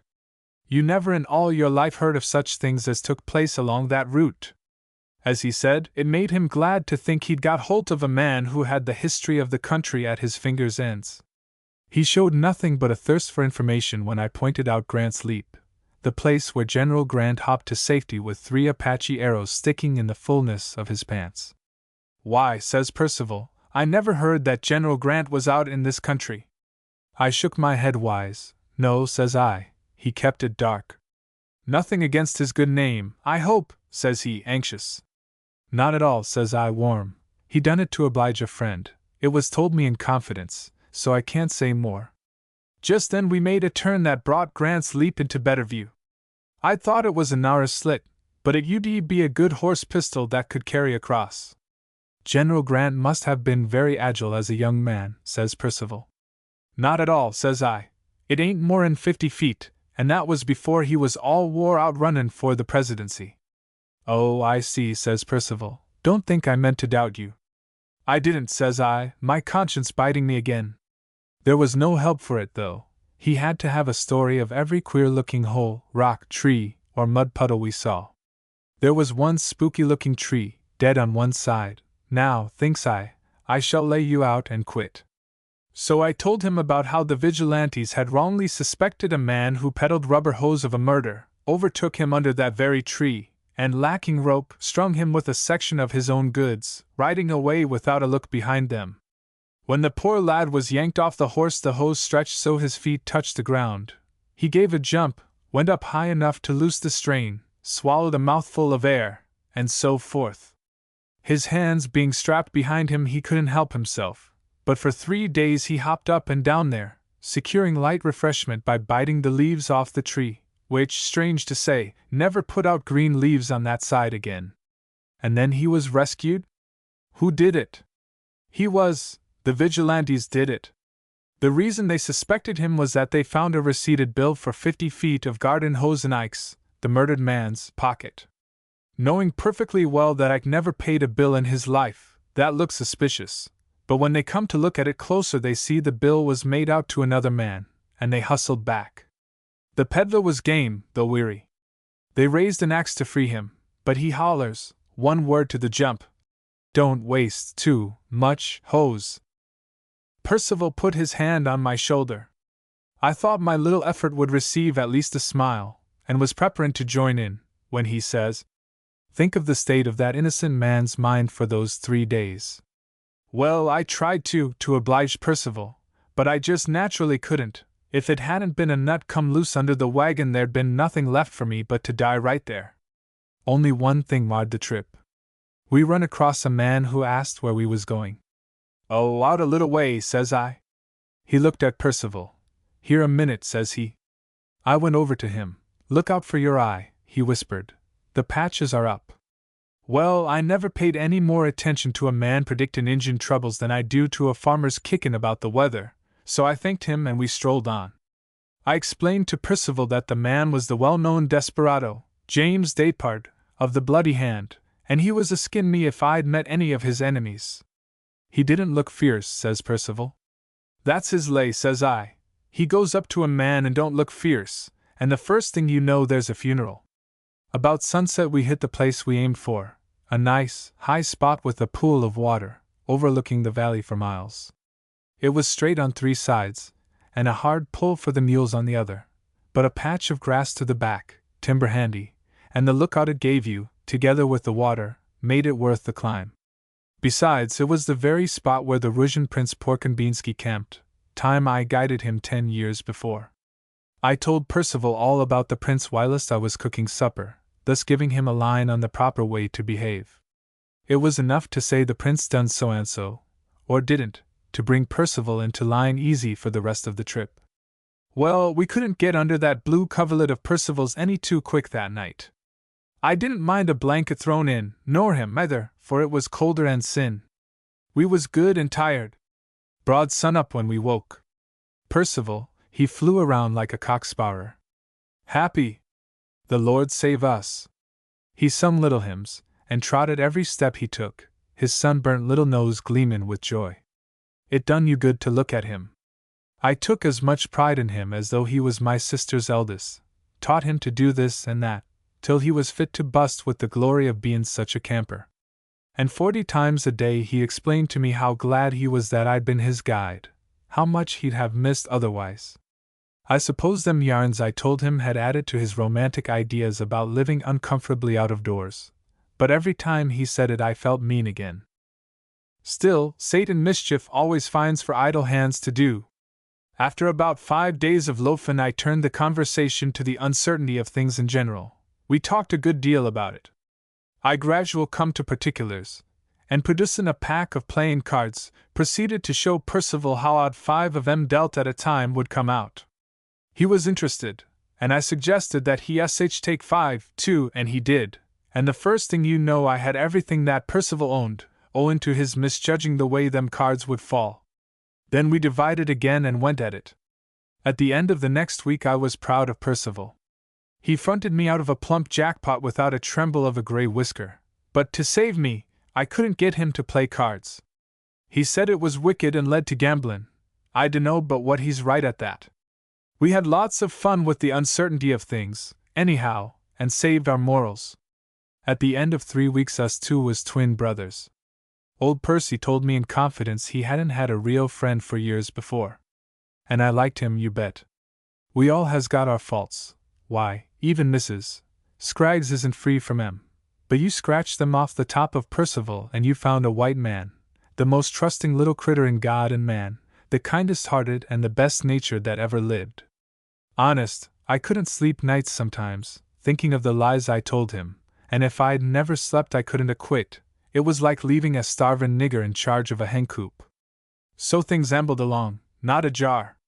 No rain, no crawling thing to spoil our fun, till one day just before dinner, Percy and me sittin' there with the blankets between us and our beans counted out at the side, raisin' and cross-liftin' each other, him having drawed 1 card whilst I took 2 to a pair of 10s and a kicker, and made 4 10s, a shatter fell on the blanket. Percy was too busy wondering whether he'd better see my last raise to notice, But your Uncle Zeke has lived so long in lonesome and sometimes unhealthy places that the chill of that shatter, coming so noiseless and unexpected, fell on his soul. Before I raised my eyes, I looked at the shatter close. Yes, there was a gun, and it was also an Injun. There ain't anything an Injun likes better than to sit tight and enjoy a cinch. He won't kill you as long as he can get some fun out of you. I ain't savon what I felt, but old pink and white Percival was there, babe in the woods dependin' on me, and me covered by an Apache rifle. How, says I, throwing it careless over my shoulder. There was a still second. Then the Injun answers, huh? Percy looked up, pleased and surprised. Why, there's an Indian, says he. Go on with the game, says I, cross. Don't stare at him. He has feelin's. Percy got red. I beg your pardon, he says to the Injun, then to me, what does he want? I made up my mind Percy wasn't going to be scarred if I could help it. If he had to go, let him go quick, without waiting. They made me wait once, and while it didn't come to nothing, I don't think I should ever really care for it. He wants to wrestle me, I answers. Great people for sports, Injuns, and curious how they go at it. He expects me to surprise him. Let's see, how many have you got there? I'd bend over, to get my legs loose, so I could jump, and also to get a quick peep at circumstances. There wasn't but the lone buck. I worked the cat racket. You know how a cat does? She sits still, thinkin' I'm going to move fast in a minute. I sure am going to move fast in a minute, until she gets such a head of steam on, she's off before she knows it. That's just what I done, exactly. I was all over that Injun, kicked his gun out of reach and heaved him over the steepest side before you could say Keno. Illustration. I was all over that Injun. Percy was surprised and displeased. He put on his specs and trotted quick to the edge. Washington, says he, you have hurt that man. Oh, I guess not, says I. He's used to this country. I hadn't hurt him half as much as I'd liked. If you slapped a white man straight down 100 foot on top of a pile of rocks, he'd depart like a Christian, but my red friend and brother promptly wriggled off behind the boulders. I dasn't shoot. There might be 20 of 'em in hearing, and besides, no need of worryin' poor Percy, trustin' EGW, any sooner than I had to. It seems to me, Washington, says Percy, that's very rough play. Percy, says I, as you may have read, an Injun don't care so much about being hurt as he does for supportin' his family pride. If I'd only chucked him 15 foot or so, he'd thought I didn't respect his powers of endurance proper, and like enough wouldn't have spoke to me if we met. Well, of course, you know all about these things, he says, but to me it is very surprising.